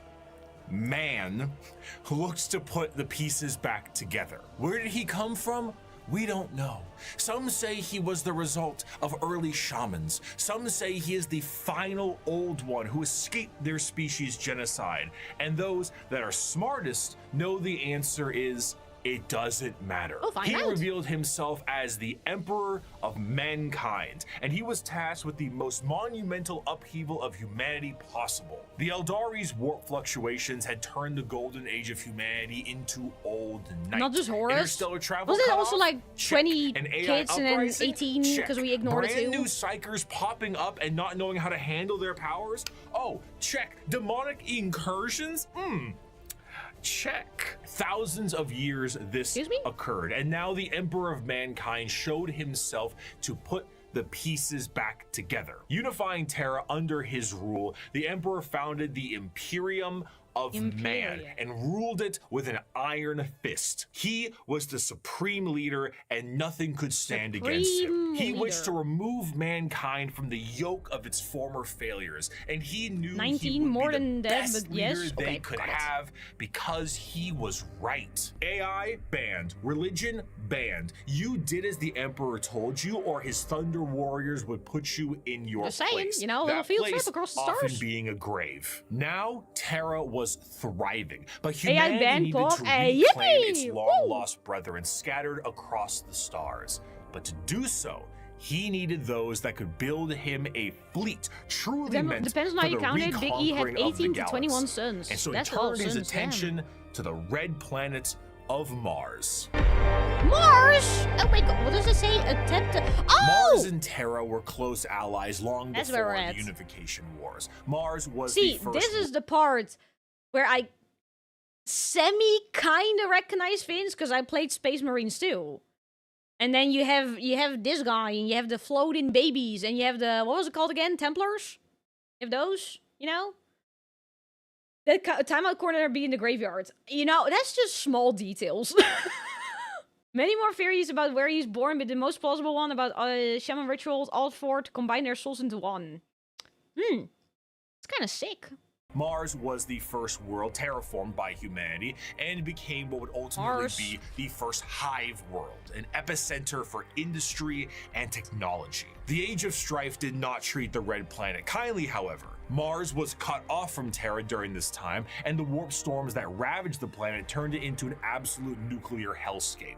Those who were on the surface were turned into your run-of-the-mill mutant if they even survived the Mutants? bombings they inflicted on themselves. Probably in a bad but sense, others not were in an lucky enough X-Men to sense. escape beneath the red sands in powerful fallout shelters. These became their generational habitats, but this resulted in extreme reliance on technology and those who could use it. They began to view the technology keeping them alive less as a technological advancement and more of a divine Pray to the intervention. toaster? with I'm those assuming skilled the in it toaster is gonna as be explained to me. priests. The Martians began to worship the power of the machine, and this resulted in the formation of the cult Mechanicus, the belief in a holy trinity known as the Three-in-One. The machine god, serving 3-in-1 as the spirit shampoo. who gave rise to all technologies known, the Actually known motive it down. force, the deity that gives all life its ability to live, and the Omnissiah, a physical manifestation of the machine god itself. This belief began to manifest in them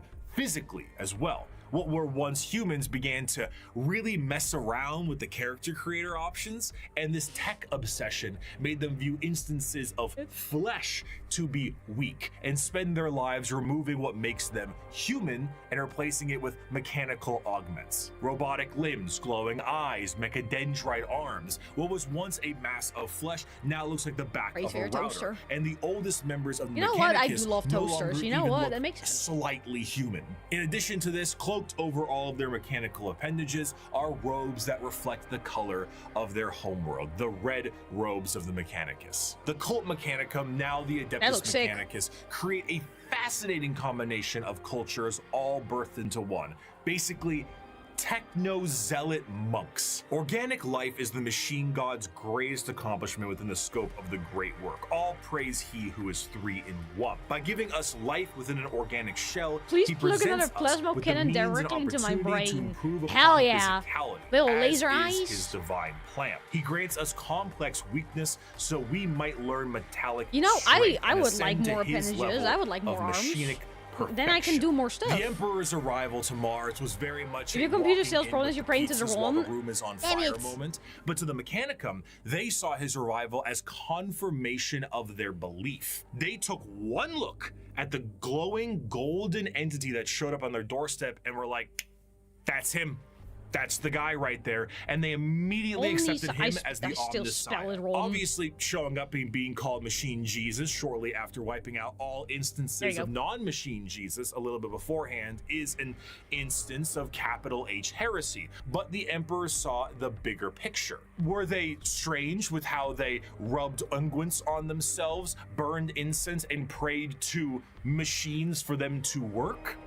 Sure, but that's a lot of production right there. So the Emperor devised the Treaty of Olympus Mons, a unifying agreement between Terra and Mars, and this union would be permanently etched into the Aquila of the Imperium as the two-headed eagle. One head for Terra, and the other for Mars. The forces of the Emperor will be supplied with all the technology and weapons they needed to reunite the scattered remnants of humanity under one banner. And the Mechanicum of Mars...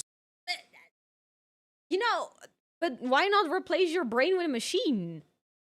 Why stop at your brain? AI is illegal. Oh, so we allow ourselves to become like 99% machines, but we draw the line at the brains because AI is banned?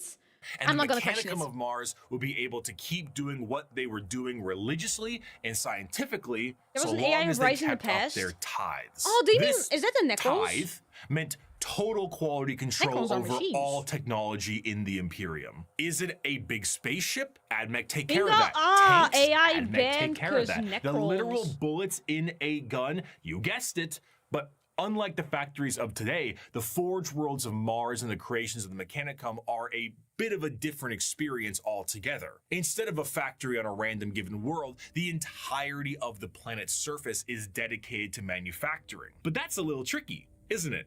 Considering that the usage of silica animus, or AI, is a big no-no, and basically the largest affront to their divine machine god possible. Fortunately, there's a really I'm too neat alternative that they've enthusiastic. come up with. That's called a servitor. Incredible devices that can do anything from manufacturing, maintenance, basic door operation, even just float around like a helpful little drone. It's an extremely easy process too. All you need to do is take a human who is dying or preferably an enemy of the state, most likely that one, and lobotomize them. And then reprogram their brains to do exactly what they tell you. They even got little baby versions of them. The babies! I think they're fucking creepy. So now you can rest easy knowing that the entirety of the Imperium, because they outlaw AI and learning new tech is heresy, is run on lobotomized slaves. Whether they deserve it or not is unimportant, and whether they can still keep their consciousness trapped in their own minds is another thing entirely. This is also fucked up.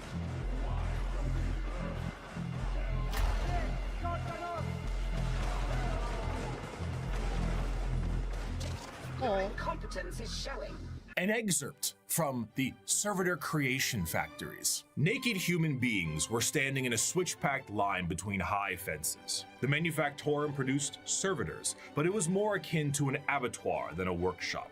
Every surface was easily cleanable. Servitors with spray units surgically attached to their backs prowled about, hosing filth from slit drains set into the perfectly smooth, slanted floors. I'm scared. As the line slowly advanced, the people were passed through various scanning devices. It gets better. Most of them mounted in ugly, functional arches that let out a constant series of acceptance chimes. Occasionally, one would let out an angry blare, and the indicator lumens would flash red. The rejected person was then swallowed up by a trapdoor opening beneath their feet. From these pits wafted a hideous stench and the grinding sounds of industrial mincers. One rejected man grabbed onto the lip and hung there, arms and hands bloodied, shouting a stream of defiant profanities. Guards lined the grating either side of him and shocked him until he fell.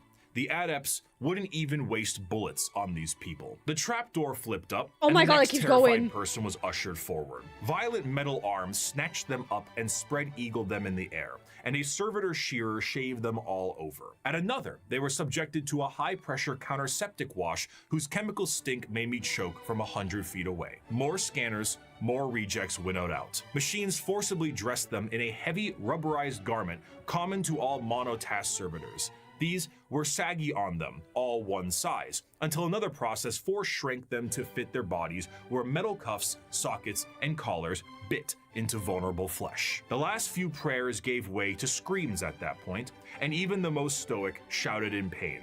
They were ushered over a floor buzzing with power that made them shriek with every footstep. "What's that for?" I asked. "Follicular inhibitor. It keeps going! To stop their hair from growing." No hair Freaking here. Sweet, Lois. As for their scientific pursuits, the Mechanicum believe in the preservation of knowledge above. Bald? Hey, I just went bald because I don't want my hair to get ripped out and to get replaced by mechanical fins so I never can grow hair again. I will just be bald, so stay bald. Yeah, I'm gonna stay bald for the rest of this entire section so no one can pull my hair out. It's that simple, you know? But it looks cool. Yeah, but like, does coolness outweigh the pain and suffering that you might go through? I don't know if it does. I don't know. You know what? Maybe I just need to think about it. Maybe that's it. Maybe I just need to consider and then, you know... Sorry, I'm now kind of fucking... However, I'm shaking. To just anyway. innovating and inventing on their own with their vast technological know-how, You became a YouTube content generator. Hey, time to... You see, because of their religious viewpoints on technology itself, they believe that the instruction booklet itself is just now me as watching with holy YouTube as the Premium Lego more. set I don't know if it's already in builds. effect because I And probably need to set things up. On that, without the proper Congrats, written knowledge, thank is to you! go against the divine word of the machine god. That's my itself. Oshi. Oh All my knowledge god. is already in the universe. You simply need to rediscovering it and attempting to invent something. Bullets to are worth more than improve people. upon God damn. divinity is very heretical. Prior to the Age of Strife, humanity was able to populate the stars with devices known as Standard Template Constructs, or STCs. These devices were, as far as we know, supercomputers with the ability to pull up and detail how to create literally anything a startup colony would need. Essentially, they were devices with the YouTube? Hell yeah, entirety it's of in my human blood. technological know-how Anyway, so that sorry. you could make a home away from home. The Mechanicum will not make No more anything bolts. without an STC.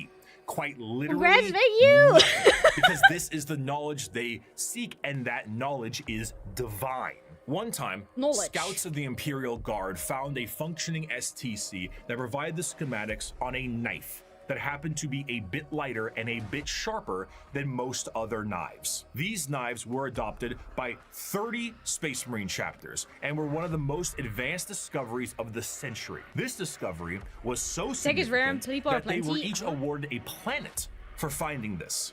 A planet for a machine that taught them how to make knives. I'm ready for Due to their exam. religious organization, you can probably guess the Mechanicum are organized in a feudal structure with the highest individuals in power being a part of the priesthood. Cream of the crop being the fabricator general of Mars itself, who serves as a high lord of Terra, but also oversees the entirety of the Mechanicum below. Below on the them video are was a tech highly priests that likely oversee theory. the cult for the quest of knowledge and other more straightforward theocracy. Forge worlds tend to operate slightly more independently, what can cause some power struggles within the Mechanicum, because, you know, despite them all being weird robots, they love being given praise. And despite being the manufacturing end of the Imperium, they do actually have their own military forces. They have the Skitarii Private Army and all their various 1920s Martian-style mechanisms like Doom Crawlers, Castellan robots, and of course, the Titan Legions. Because nothing is cooler than a robot that towers over buildings. Ultimately, their very dogmatic view on technology as a whole has resulted in any innovation becoming absent,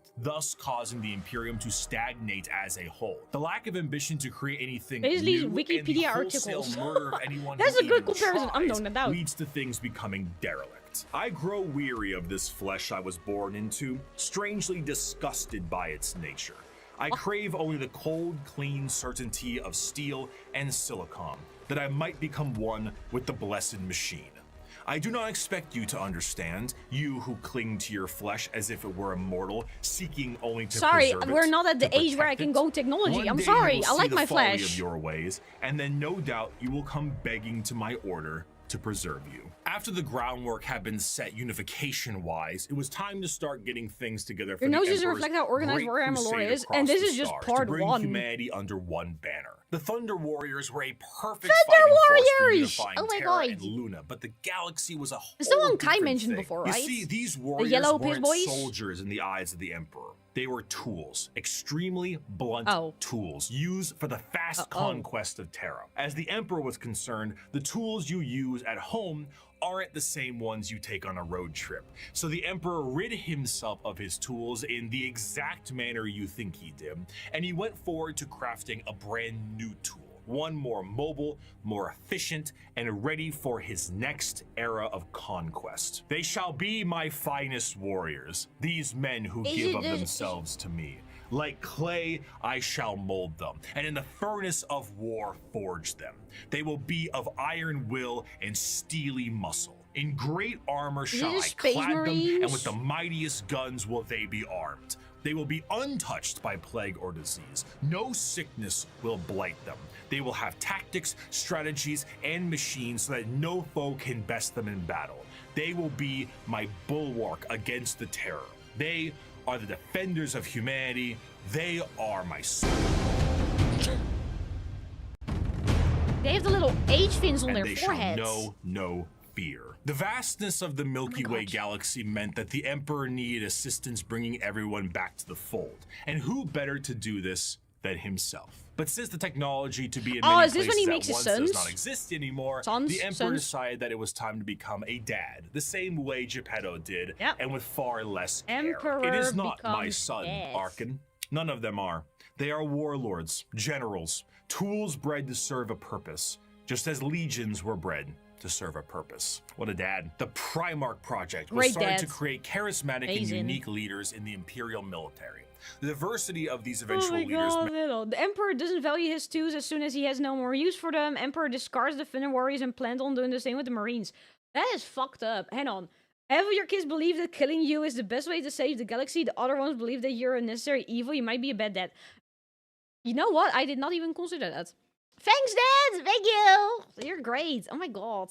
The diversity of these eventual leaders meant that each one could be specialized. Is Horus for the guy certain with the eyes circumstances on his across armor? the Is it galaxy. Horus? Depending on the type of conflict, one leader might be better than the other. So instead of forcing one leader to acclimate to a situation directly, it would be better to send a specialized leader and force to handle it. In order to do this, the Emperor used his genetic It's also know-how very and nice. maybe a little bit of that forbidden Damn. stuff to create these genetically perfect gene fathers that had the ability to serve as his analog directly, and also serve as the leaders Or of is the it the bald one with respective the Space eyes? Marine Okay. legions. All Horus. 20, all 18, that's right, all 19 of his sons were meant to be directly molded by the Emperor himself, despite their genetic differences. And they go as follows in order: Lionel Johnson, Fulgrim, Percherabo, Jagatai Khan, Lehman Russ, Rogel Dorn, Conrad Kurz, Sanguinius, Ferris Manus, Angron, Robute Gilliman, Mortarion, Magnus the Red, Horus You know Lupercal, what? Lorgar Oh, Horus! Aurelian, I'm, Vulcan. this is, God fucking hell. What are these names? Ah!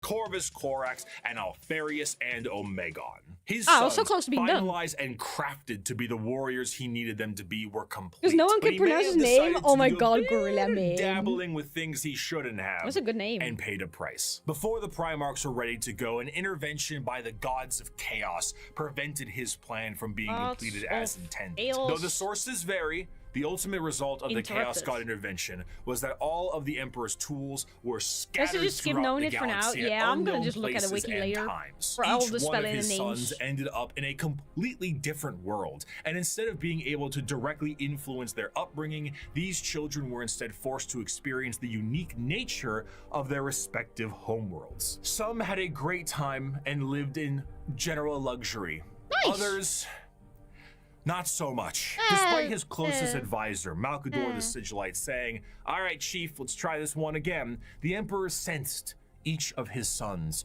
were still very much alive. And one of the primary objectives of the Great Crusade shifted to reclaiming each of his sons so they could take command of their specific Space Marine legions and carry out his will. These original Space Marine legions that were Are you created now gonna name alongside their 18 Primarchs legions? go in order: the Dark Angels, Emperor's Children, Iron I'll look at a Warriors, wiki. White Scars, Space Wolves, Imperial Fists, Night Lords, Blood Angels, Iron Hands, World Eaters, Ultramarines, Death Guard, whoosh, Thousand Sons, Luna Wolves, eventually Sons of Horus, the Word Bearers, Salamanders, Raven Guard, and the Alpha Legion. Space Marines, unlike their gene fathers, the Primarchs, are not made in a vat. There is a process to recruit more members from humanity itself, which seems a bit strange considering how massive a Space Marine is compared to a normal man, but don't forget, the Emperor is really good with genetics. Less good with anesthetic, however. These prospects are recruited across humanity from various reasons and methods. Oh my god, look at them, are they look so cool. generally Oh my killed god. during that process. But Look at sometimes them. they aren't, and they are able to go through more and more of the actual training to assess certain traits that are important and relevant to being a Space Marine. Most of the Courage time, the harder. common Oh my factor God. is a pure, unrelenting willingness to kill the enemies of the Imperium. Okay. After going through psychological screening, the prospect, now called a neophyte, After this stream, goes I under definitely the need a knife moment to to just become a take it all Space in. Marine. And here is a quick list of all the cool new stuff they get genuinely shoved into their bodies. Oh. A secondary heart, an organ that makes your bones grow, an organ that makes your muscles big, an implant that makes your blood stronger, a little organ that turns your white blood cells into super white blood cells, a brain implant that allows you to sleep while being awake, a pre-stomach that allows you to digest literally anything, a spinal implant that allows you to absorb the genetic memories of what you eat, bigger and better lungs that can let you breathe underwater, an implant that gives you stronger Part one, by the way, eyes, yeah. new ears that keep you from being There's dizzy, more. a brain implant that lets you go into suspended animation if you're in a bad shape, skin that acts like transition glasses. I almost got it in one Yo, take. permanent sunscreen? I need that. Sniffer on the tongue, excuse me? A brand new kidney, the ability to taste the air and find enemies like a bloodhound, a special coating on your skin that allows you to be protected in space, the ability to spit acid, a gland that allows you to absorb the unique genetic makeup from the gene seed in the first place, and a straight up carapace that allows the Space Marine to interface with their power armor directly. Quite often, these are put inside of you at dubious levels of mental alertness and dubious levels of anesthetic. After a more generalized indoctrination into the faith of the Imperium and a bit more training and other important manners, they can finally be welcomed as a fully fledged Space Marine. A Space Marine is quite literally a walking tank that is armed to the teeth. Two of the more iconic weapons held by a Space Marine are their bolt gun, which fires explosive shells the size of soda cans, and a chain sword, which is... The Space Marine is clad in a colorful carapace. Thank you so much for clarifying. I did not know what a chain sword was. Thank you so much. Known as power armor, crafted from extremely heavy and durable ceramite. The power armor of a Space Marine protects him from any terrors he may face, be it the void of space itself to an inhospitable atmosphere. This armor combined almost biologically with an already massive physique makes the Space Marine an almost unstoppable fighting force. And hell, if the armor doesn't protect them enough, they can always become a walking coffin like the dreadnoughts of the chapters are. What truly adds to it all, however, is the sheer difference in some of them. While a Space Marine in its own right is an indoctrinated freight train on legs, how they act can be quite different from chapter to chapter. The gene seed of a Primarch is not just helping them become big and strong, but allows them to gain certain traits from their forefathers. Everything from how they think to even slightly adjusting their physical appearance once it's been implanted, the gene seed can be the personality of an entire Space Marine. Take the salamanders, for example. Salamanders have a predisposition to fire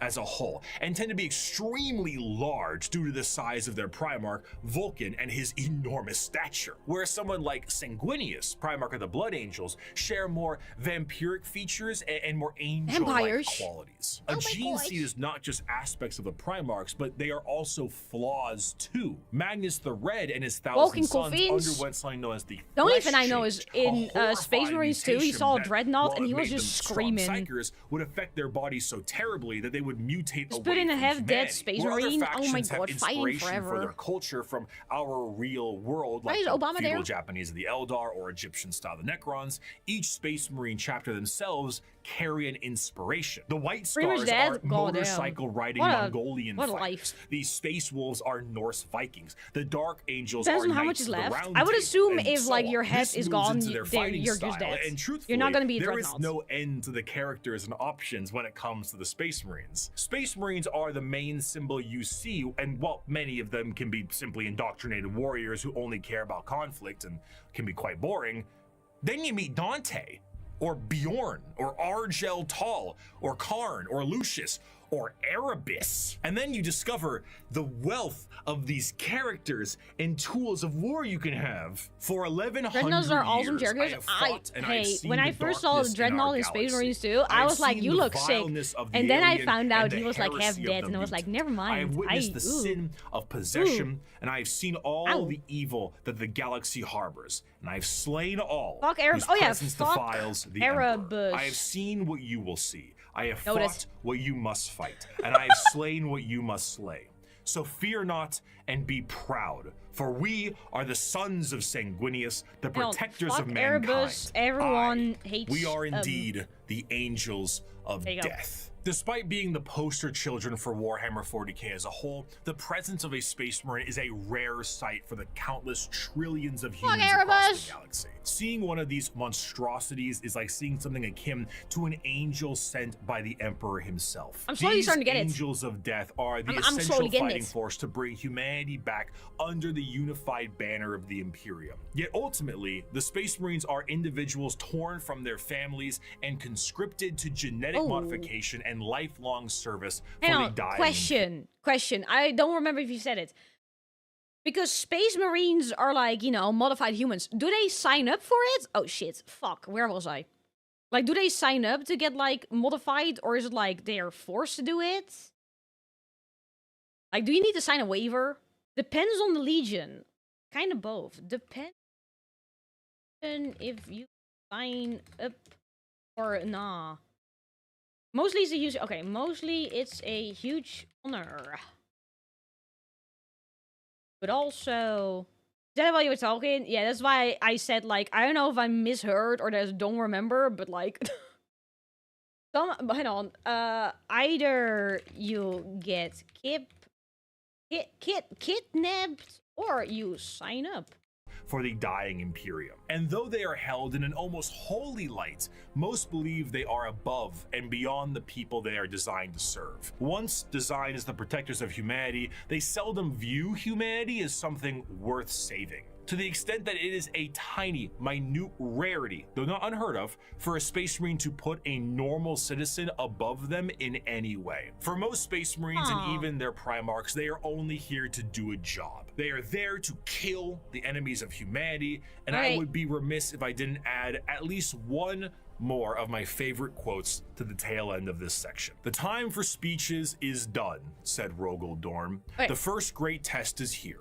My order to you all is simple, yet heed it well, and exert yourselves to see it done.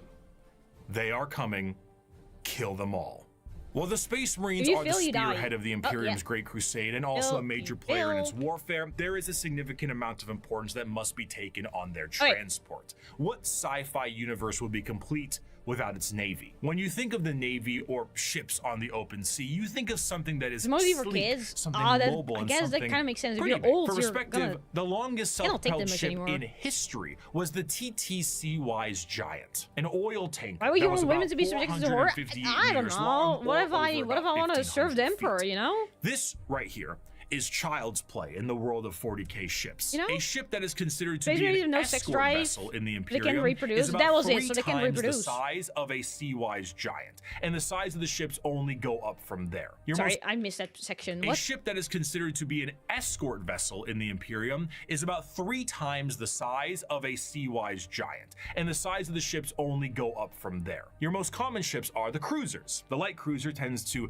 average at about 2 kilometers long, or just over a mile in length, where the Dictator class cruisers can be over 3 kilometers or 2 miles in length. The largest ships are your battleships, and they are tremendous. We're talking 5-mile long, half a mile high monstrosities that look like gigantic Gothic cathedrals and filled to the brim with weaponry. And not only are they filled with weapons, but they are also jam-packed. Women are crazy, even crazier. Battleships tend to, on average, carry a crew between several thousand to several million, and they need every single one of those members because we don't have advanced technology for other things to pilot themselves or control themselves in a meaningful way because there's no AI. A lot of this stuff has to be done manually. Even the reloading of those giant batteries is a form of manual labor. And, of course, generally speaking, gliding through the stars is a very slow way to do things. And let's be honest, there can't be a science fiction setting without some form of hyperspace travel. This form of travel in 40k is less like going to Plaid in Spaceballs and more like going into Davy Jones' zipper dimension in SpongeBob.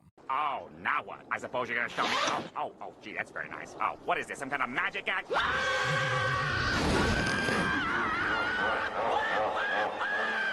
Oh my god. Zeus can serve the Emperor just fine without Mesmin. Oh, okay. This is because it utilizes the immaterial warp to do so. Warp travel is I'm handled by a assuming navigator, the which sisters is an are abhuman. like It's a the mutated maybe human, part 2. don't worry about it. And they have a gene that gives... Wait, what did that say? A navigator, which is an abhuman. It's a mutated. Image is just fear. Oh my god. It's a mutated human, don't worry about it. And they have a gene now I that wanna know gives what it looks them a like. third eye and the ability to help steer the ship through the warp, which, Never mind. as we know, is hell itself and unreality. Now, this might sound exceptionally Yeah, I never watched dangerous, Star Wars, I'm and sorry. that's because it is. Now, the ship does have protection in the form of a Geller field, though. Originally, I assumed the Geller field is what you think it is, a large force field stopping all manner of horrible things, like demons from the warp tearing apart your ship. How wrong I was, though. So space travel through the warp basically involves riding on the Sea of Souls. Hell is real and you can surf on it. Don't stare at so me. you I'm allow sorry. the current to carry you and the navigator to direct. But how That's what can they a look current of like. souls and Oh my god, my unreality carry timing. you when it doesn't obey the laws of physics, time, or, again, reality? What a Geller field is not a force field, but a Eels. comatose imperial psyker. Don't bother, guys, we're nerds dreaming here. of Hey, that's okay, reality. I accept It is it. not a bubble. It is a force. I just never of really watched it. I never got reality into it, being and at some projected point I by feel like I should mutant watch it. Sleeping Beauty to counteract the unreality of the warp that you can then surf on. This, of course, is not a foolproof method of travel, and Geller fields can and do collapse fairly regularly. What? Being subjected to the warp Oh. itself without this Geller field is a terrifying prospect. In the best case scenario, your ship will be torn to shreds. But there are countless instances of ships being thrown out of the warp randomly throughout time itself. You leave for a 2-day mission and you come back 90 years in the past. Maybe you feel like you're lost in the warp for a century and it's only been 45 minutes. And that is only if the waves of souls don't rip your ship apart or have demons arrive on it to do unspeakable things to the crew. The Imperial Navy is an astronomically powerful force for the Imperium because the sheer volume of ships and guns on those ships create firepower that can sunder another question, planets. is it just This one is all psyker who juxtaposed sleeps, or is it with multiple? the sheer backwater nature of these ships. While they are manned by They'll crews melt of zealots, eventually. they are What also the operated with fuck? such a backwater tech, it completely confuses the reader. You see the long batteries of portside cannons that the ship has, and remember that AI is heresy in this world, and that all the mechanics are utilized by lobotomized slaves. So how do they load these? Well, they have gun gangs, massive gangs of hundreds of people manually loading these cannons. These are genuine gun loader gangs that get into gang wars and squabbles. On the ship's bridge, What do you mean, may gang find the wars? captain himself hardwired directly into the ship's chair permanently to control it the best they can. Giant screens of hololith data fill the room, and sensors across Hundreds the of ship meters are of just as kilometers likely to tell large? you Fucking information hell, as a man. surf running up to you with a scroll of parchment is. You reach to a microphone to shout orders down a hallway as paper readouts tell you information of the enemy, and holy sigils and candlelit incense burners gleam your next move. While the Imperial Navy, let's is go. not a specific faction of the Imperium Not affection. in Okay. the same sense and format of this video, it is what shepherds around the entirety of its armed forces. Every Space Marine Primarch had a flagship, and every Hail strike Space Marines cruiser are still and alive battle from the barge Civil has a War to the story to Moon tell. Day. But if there is a That's single thing that the Shield of the Navy does the best, it is to help support and supply the monumental forces of the Imperium.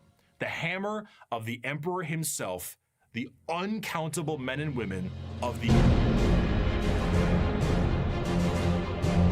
I don't care if these things have adapted to resist our las guns. If we can't kill them with our rifles, then we'll kill them with heavy bolters. And if we can't kill them with heavy weapons, we'll use grenades. And if grenades don't work, then we'll fight them with our swords and our knives and our bare hands. We'll drown them in our blood. That's what it means to be a soldier of the Imperial Guard. Now follow me. Charge! There is That's no a pretty fucking solid quote. That's a good speech. Goddamn. There is no better symbol of the might of the Imperium itself than the Astra Militarum, or as it is commonly known, the Imperial Guard. Though the Space Yeah, I Marines wrote take that the down. glory and stand as the visual representation of the Imperium, their numbers are dramatically thin and specialized in comparison. To reclaim 1,000,000 worlds, you need a countless number of troops willing to fight and die for your cause. The Imperial Guard represents the Imperial truth made manifest. Every year, the worlds of the Imperium pay a tithe in the form of soldiers to fight the good fight of the Emperor, and this number is 30K? impossible to Is it pin like down. between Even 30K and saying 40K? billions would be a dramatic understatement. The sheer volume of soldiers serves as the fundamental backbone of the Imperium. 99.9%. Hang on, the guard starts in 30K, but less. Okay, so it starts in 30K, less to. Okay, don't worry about it. I like Fundamental to have backbone of little the Imperium. details. 99.9% of battles fought by the Imperium are fought by the sundering might of the Imperial Guard. With the knowledge that the Space Marines are essentially sentient tanks, Technically what 40K? do the Okay. members of the Imperial Guard have? If they're the might of the Emperor himself, are they not suited up in a similar way? At least there were cat people. No, Oh my god, I love not my really. cat girls. No fancy suits, no biological enhancements, and basically no expectation to live. Once a regiment of guard are Oh. activated, they are sent directly into battle with almost no expectations that they will survive. This is because, despite their training, their incredibly powerful armor, and extremely strong weapons that would crush any army of the modern day, they are so hopelessly outmatched to the things they will face. Sending a member of the guard is throwing a rock at a nuclear bomb. However, where they lack in advancement, they make up for Outgunned. in sheer numbers, and their overwhelming force can be the difference maker in any deployment they face. Quantity is a quality all its own. If they do happen to survive, they will be sent to the next battle, and so on. Seldom do members sort of of the with the interesting Astromilitarum infection get next old video? or Okay. retire, and those that do I'm are excited to learn truly about to them. be feared. There's an old saying that the average lifespan of a guardsman is about 15 hours from deployment, and considering the sheer Trillions? number of Okay, this guardsmen number is out just there going in up any and given up. battle, that number is probably accurate. When several million of your pool of guardsmen die within the first few hours of combat because the orcs threw a moon at you, it can really screw the number. Hang on, what do you mean the orcs threw a moon at me? Okay, you know, I want to learn about the orcs as well. I've been hearing so many things about the orcs. I want to know about them. The only thing I know is the color determines their power. That's all I know. And they love fighting, and all they do is fight. It can really But also, if screw they the throw a moon, numbers. that's pretty the sick. soldiers of the guard are conscripted and trained on an incredible number of worlds in the Imperium, and these worlds can impact their training and their combat style directly. The most famous visually are the Cadian shock troops. But other notable guard factions include the gas mask clad death corps of Krieg, the Rambo level of Catachan jungle fighters, and the iron willed Morgan. Is orcs is normal? Okay. This also helps them specialize against individual types of enemies. The Indigan Prefects are a special guard regiment that came from a planet whose planetary governor, the leader of the planet, thought it was fun to collect exotic animals, which then crossbreed and then became the giant freight train sized monsters destroying the planet. So the Indigan Oh. Prefects are specialized for big monsters. Hello, Tyranids. One particularly interesting officer in Sorry, the I got guard is excited. the enforcement officer known as the Commissar, and they are one of the more visually striking members of a regiment. These are specialized Imperial officers and act as morale officers. But instead of singing songs to the troops and providing hot meals, the Commissars are there to make sure that the members And on the planet of Cadia literally blew up. What the fuck? Hang on, literally blew up. The fuck? Indigans are basically monster hunters. Hey, that's I know about that. the members of the regiment continue to fight to the bitter end. If a soldier does not meet the standards of the Commissar, the solution God, is yeah, that's simple. it. Thank you. There are trillions of other soldiers out there. We don't really need you. Combat fatigue? No. Headshot. Concerns about the conflict? Headshot. Fleeing the battlefield? You bet that's a headshot. Considering that these officers tend to be outside of their regiment, feelings on them can be mixed. And in fairness, certain commissars, like the esteemed Ibram Gaunt or Caiaphas Kane, tend to do a bit better with the whole people talking part. Because if, say, you were trying to tell a beefed up Catachan jungle fighter what to do, you might take a mysterious leave of absence inside a carnivorous plant. So But pretty much, no if you matter what I just say, give up or don't want to do I it, don't you think I just can die. truly convey the sheer might of the Imperial Guard, so I'm gonna get a visual aid. Let's take a look at this image right here. Right, Yeah, I'm looking. This is the cover of the 9th edition Codex for the Astra Militarum, the official cover art. Your eyes may be drawn to the dark and brutal looks of some of the main members on the front and the gigantic orc they are attacking. But zoom out a little bit. There is no floor. There is only people, and behind those people are tanks, and behind those tanks are flying artillery shells. There are 2 enormous transport I didn't even ships notice in the there's no sky, floor. and their ramps are down, and on their ramps are more people. The Imperium is described as having 1,000,000 worlds, Okay, that's a lot of people. Oh my god. and each one of them gives soldiers to the Imperial Guard for the tithe. On a given battlefield, in a given fight, foot soldiers number in the millions, tanks in the tens of thousands, and you have enough artillery to turn the night sky day. You have walkers and APCs and aircraft and horse cavalry and tanks the size of apartment buildings. You have drop troops big? and spec ops and rattling snipers and gigantic ogres that can't count to 4, but they can turn you into 4 pieces, and it just doesn't end. Humanity is a horde army, but instead of a horde of bugs or rampaging orcs, it's a living wall of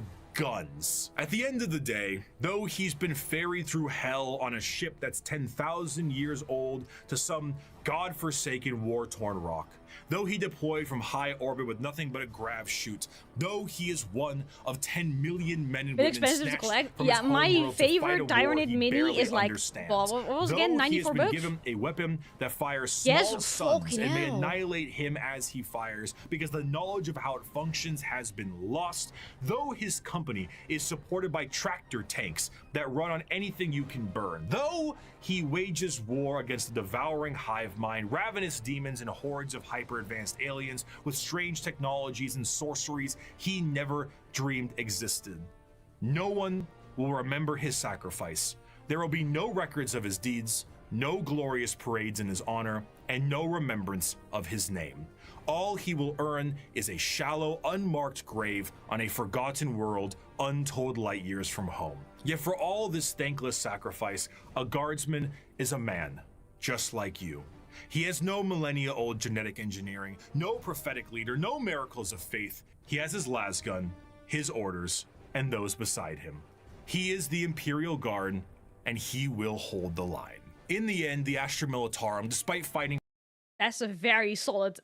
That's a solid quote right there. God damn. In the Hold the end, line? the Astra Militarum, Damn. despite fighting for the honor of the Imperium, are their own form of a massive horde army where individuality does not matter. They are merely numbers to the Imperium, and the vast majority of the conflicts they are sent to are attrition-based battles that gain virtually no ground while countless millions die. Yet this makes them the most human. For the Imperial Guard contains normal people, people who are happy and sad, people who laugh and love, and in there are stories, because there is strength in facing the horrors of the universe head on Games Workshop. with Okay. nothing but a Hey, you. rifle in your hands and a prayer on your lips. Armed with an innumerable amount of Imperial soldiers and space marines, Honestly, the Imperial Navy Guards are begins pretty its great cool. crusade into the stars to rescue the stranded Primarchs and reunite them to their legions. But the biggest question needed to be asked was, what would they find? The age of strife lasted for thousands of years. If a civilization was still alive out there in the galaxy, what would they be like? The technological advancements of humanity prior to and during the Dark Age technology was unfathomable. It allowed them to spread through the galaxy with ease and allowed them to settle once inhospitable planets. These branches of humanity were provided with the vast knowledge of human creations and were given gigantic machines to make arduous labor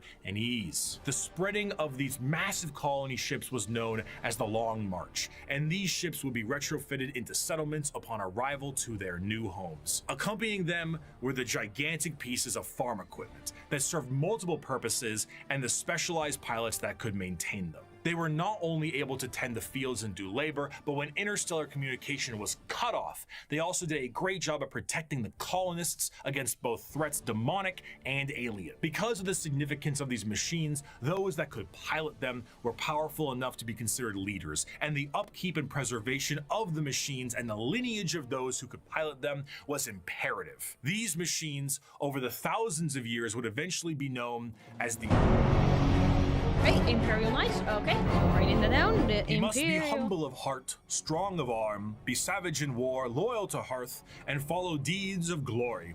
He must keep honor with all, banish cowardice from his doings, and bring his house no shame. He must serve the emperor and defend the Imperium, thus should a knight rule himself. The Age of Strife caused these colonized worlds to be cut off from the Imperium, and the reversion of these worlds resulted in the reverence for this farm equipment turned feudal, and the leadership that controlled the devices became viewed as a noble hierarchy.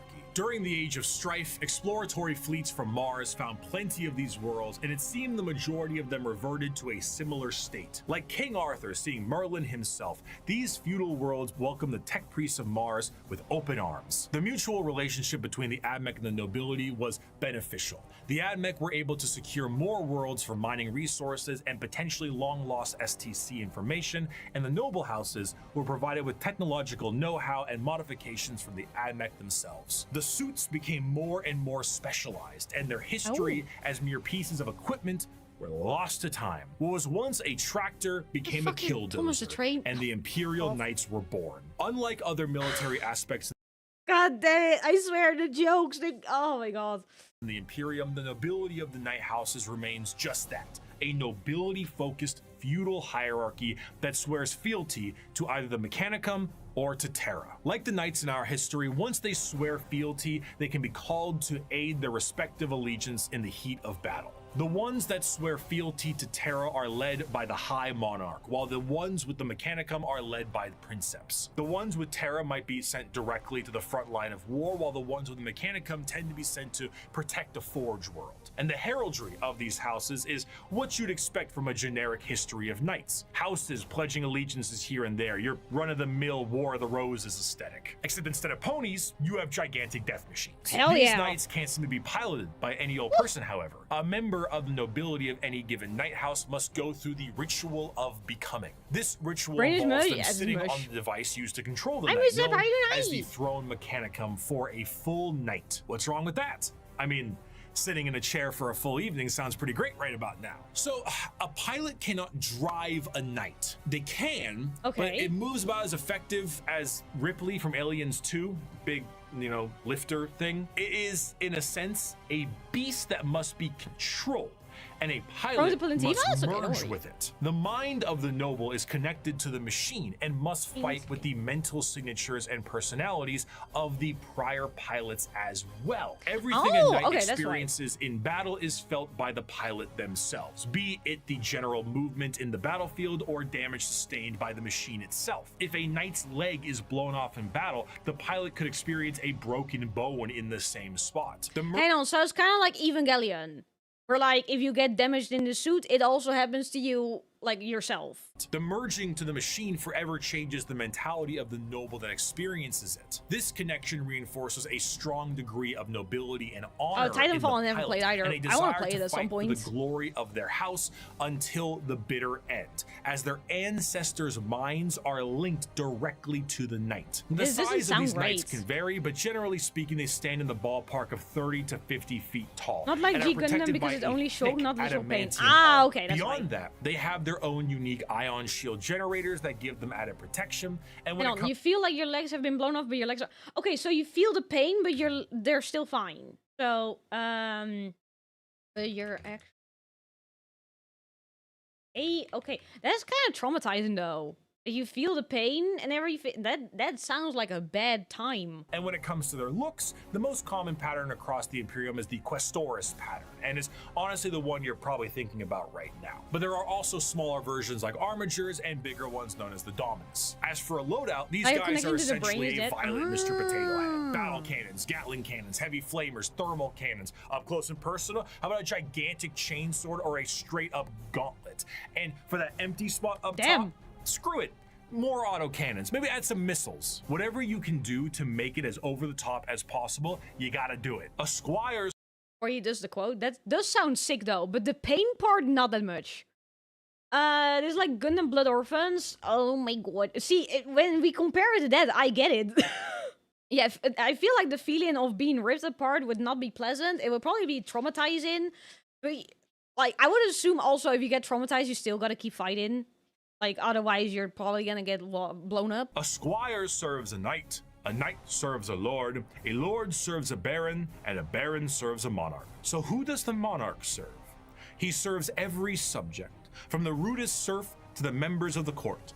Chivalric fealty, when ideally practiced, is not a pyramid, but a circle. Ironically, on the surface, night worlds themselves are one of the least grim, dark settings in the Bricky, what are you galaxy. doing? Reverting to an ancient time with knights and peasants is almost an escapism from the techno hell Sorry, of the my modern dog is, Imperium. like, But pushing this, my of course, chair. doesn't make it great for everyone. It sounds fun on paper to play a game of knights, but it's not so fun when you're the peasant of that world. For the knights themselves, the knights give their entire lives to the throne mechanicum, and their reality is not their own, as they have to hear the voices of thousands of generations of their ancestors no, thank controlling you. their actions and their lives for as long as they live. Survival It's a strange is a- dichotomy. When it comes to Warhammer, most to all jobs tend to be terrible. However, if there was Yeah, I've one started that to could be learn that considered anything is just enjoyable, not that it great. would be the pilot of a knight or a princeps of their larger cousins. While it does contain an egregious amount of hardship to be a knight pilot, you do enjoy a wealth of privilege. A knight pilot is Nice. often an asshole who can back it up. The rich noble that, despite his braggadocious behavior, is still very much Braggadocious? him, and he That's will the word I've continue never to heard be before. him. But knights are not the only thing that the Imperium found lost in the stars during their Great Crusade. Due to the circumstances of the Age of Strife, humans were changing and adapting to their new homes they were now isolated on. Some of these humans evolved over thousands of years to adapt to these areas, and they were known as abhumans. Many abhumans found their way into the Imperial Guard or other lesser positions in the Imperium if they were not wiped out immediately for being too different from their human counterparts. But their abilities and appearance vary from planet to planet, and one particular group of abhumans have made quite a name for themselves in the center of the galaxy. Space. The origins of what will be known as the Kin start at some point during the Dark Age technology, where their ancestors left a planet that is very much Terra and went to the galactic core to mine it of its resources. They brought along That's with why you them guys said them- everything that they would Oh. need for a long-term stay. Most important No kid of girls which yet? were Aw, the man. incredible AI-based Rock supercomputers. and Be it stones. guidance, technical or philosophical, schematics, or the ability to upload the memories of a deceased explorer to gather information from them, these computers became an essential part of their everyday life, especially considering that the galactic core is one of the most inhospitable places in the galaxy. It is an exceptionally star-dense location full of abnormalities, still use black AI? holes, and How dare sentient they. hostile nebula. Whatever that last part means, it is not a safe and easy place to make a living, and this only got worse thanks to the warp storms during the Age of Strife. In order to Nice. adapt to this area, these travelers perfected a genetic makeup that made their future clones to be more adept to the area. These future clones would be shorter and more robust than their ancestors, and the need There's to a short procreate end. would be unnecessary Shorts. because why risk messing up a good employee when you can just make a new one? These would be known as the squats, and they would all die, except for when they didn't. And now they are known by a different name. Most void-faring races have at least one cautionary tale of foolish explorers vanishing amidst its blazing stellar They're furry? nurseries That's okay. and strange anomalies. That's okay, I Yet for accept the them. leagues of Voton, the galactic Hang on, I need to. Hang on. didn't. Redo that part. What do And you now- mean by they die except they didn't? What? Huh? Now they are known by a 40 different kins? name. Hell yeah. Most void-faring races have at least one Make cautionary it a fanfic tale about of 40k. foolish I swear it explorers isn't smoking vanishing as surgeons. amidst My its fanfic blazing is so what do stellar you wanna be? nurseries. Let me be a tyrant!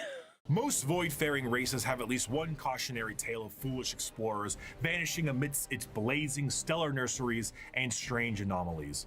Yet for the leagues of Voton, the galactic core has been home now for millennia. These squat humanoids would begin to establish themselves in the core, and their goals would be the same as their ancestors. Rock and stone! But like, actually kinda, yeah. Whenever You said one of the them would line. die, they would know that that sucker would need to be uploaded to the machines like their forefathers did. But the original purpose of these machines was lost to time. What was once a technical resource for them turned into a ritual known as joining the ancestors. And the fact that they were clones at this point meant that the same copy of the same individual would be uploaded countlessly. The sheer overuse of— Hang on, so does that mean like they can never really fully die because they just get re-uploaded? And then they just get cloned again, right? We're getting into a deep subject here. Were they ever alive? Are clones people? I guess that is a good question. If they're clones, because like you start somewhere, right? And then you make a clone of yourself, but eventually are you truly alive because you're a clone, you know?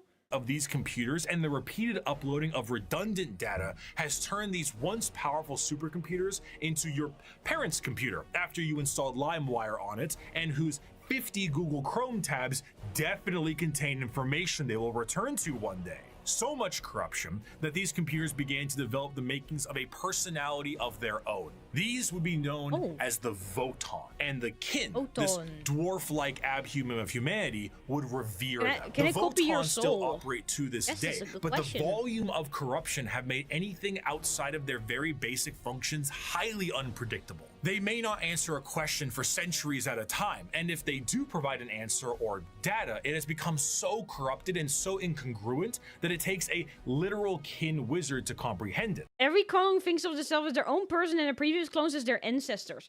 Ah, hang on. The kin, much like the dwarves of fantasy, exist nowadays as a mercantile species that constantly work to mine and manufacture. However, their capitalistic desires are dangerous. The biggest crimes a kin can face are being lazy, unproductive, and breaking a contract. Stellar conflicts have broken out over hundreds of years due to the breaking of a deal. So if you signed a contract with a kin, you best stick to it. Because of this, the kin have been known to interact with other species in a fairly common manner. This includes humanity, who have met various members of the kin multiple times, but constantly considered them to be all a different species. Famously, the Imperium noted that the kin they referred to as the Squats were their own species and were wiped out by the Tyranids. Little did they know, they were still around. The kin are acutely aware of two things. The first is that the humans of the Imperium are deeply terrified of technology, so the sheer existence of the Voton is a secret as well as the truth. This extends also to the Iron kin, sentient robots that are treated in the same esteem of flesh and blood kin, because kin is kin. The second thing they are aware of is where they're from. They are fairly confident that they are from Terra, and they know that if this secret was to be known by the Imperium, that the Imperium might want to take ownership of them and everything they've built. So the more alien they are, the better. Now, this sounds fine and good, right? What could possibly be wrong with these guys besides the hyper late stage space capitalism? Well, we have to go back to their creation. The kin are an entirely clone-based race made from the computers that are exceptionally difficult to recreate. These machines, the Voton, are becoming more and more unpredictable and derelict. If anything were to happen to these machines, it would be a twofold ending of the kin. New kin cannot be reproduced, reducing their numbers, and the existing kin would have no further purpose because the end that awaits them would be non-existent. The horror of the kin civilization is that that is interesting. the entire purpose of their lives is to do the best they can at their duty and upload all they know to the Voton, their ancestor cores, join their ancestors. But doing so is actually the thing that is killing these supercomputers in the first place. The ancestors were dead, but through the first truths their legacy continued. And though their eyes had shut long ago, indeed the ancestors were watching, not with a gaze from eons gone, but with the eyes of every living kin. Each generation was the embodiment of the ancestors cast anew by the Voton. The galaxy changed. Stars died, planets were destroyed, and civilizations fell. But as long as the Voton endured, the ancestors still lived. I do want to end this last bit with an enjoyable quote from one Kim. As you may have assumed, the Leagues of Voton are space dwarves with a corporate sci-fi motif, but they are still very much dwarves. They're squat, they're strong as hell, and they hold serious grudges. This time it's just more about your contracts than anything else. And so because of this, they might treat most things about how you would expect a capitalistic dwarf would treat things. You misunderstand, human. I am not here to debate. I am not here to compromise. What you see as yours, I am taking for my kindred. You want to bargain? Torek, unholster our means of negotiation. As the Great guns. Crusade continued, humanity would find their missing Primarchs, reestablish the locations of all of their various worlds, and finally reclaim what the Emperor was always hoping for. But eventually, all the Emperor sought to build would be his undoing. His original attempt to have all of the Primarchs lead his great armies and usher humanity into the better ages would end up crumbling down. And we will learn about how the Imperium backslides and the horror of the modern day of 40k in part 2. I will see you very soon. Bye bye. Thank you so much for watching. My brain is poof. My brain is poof. Bye bye. Bye.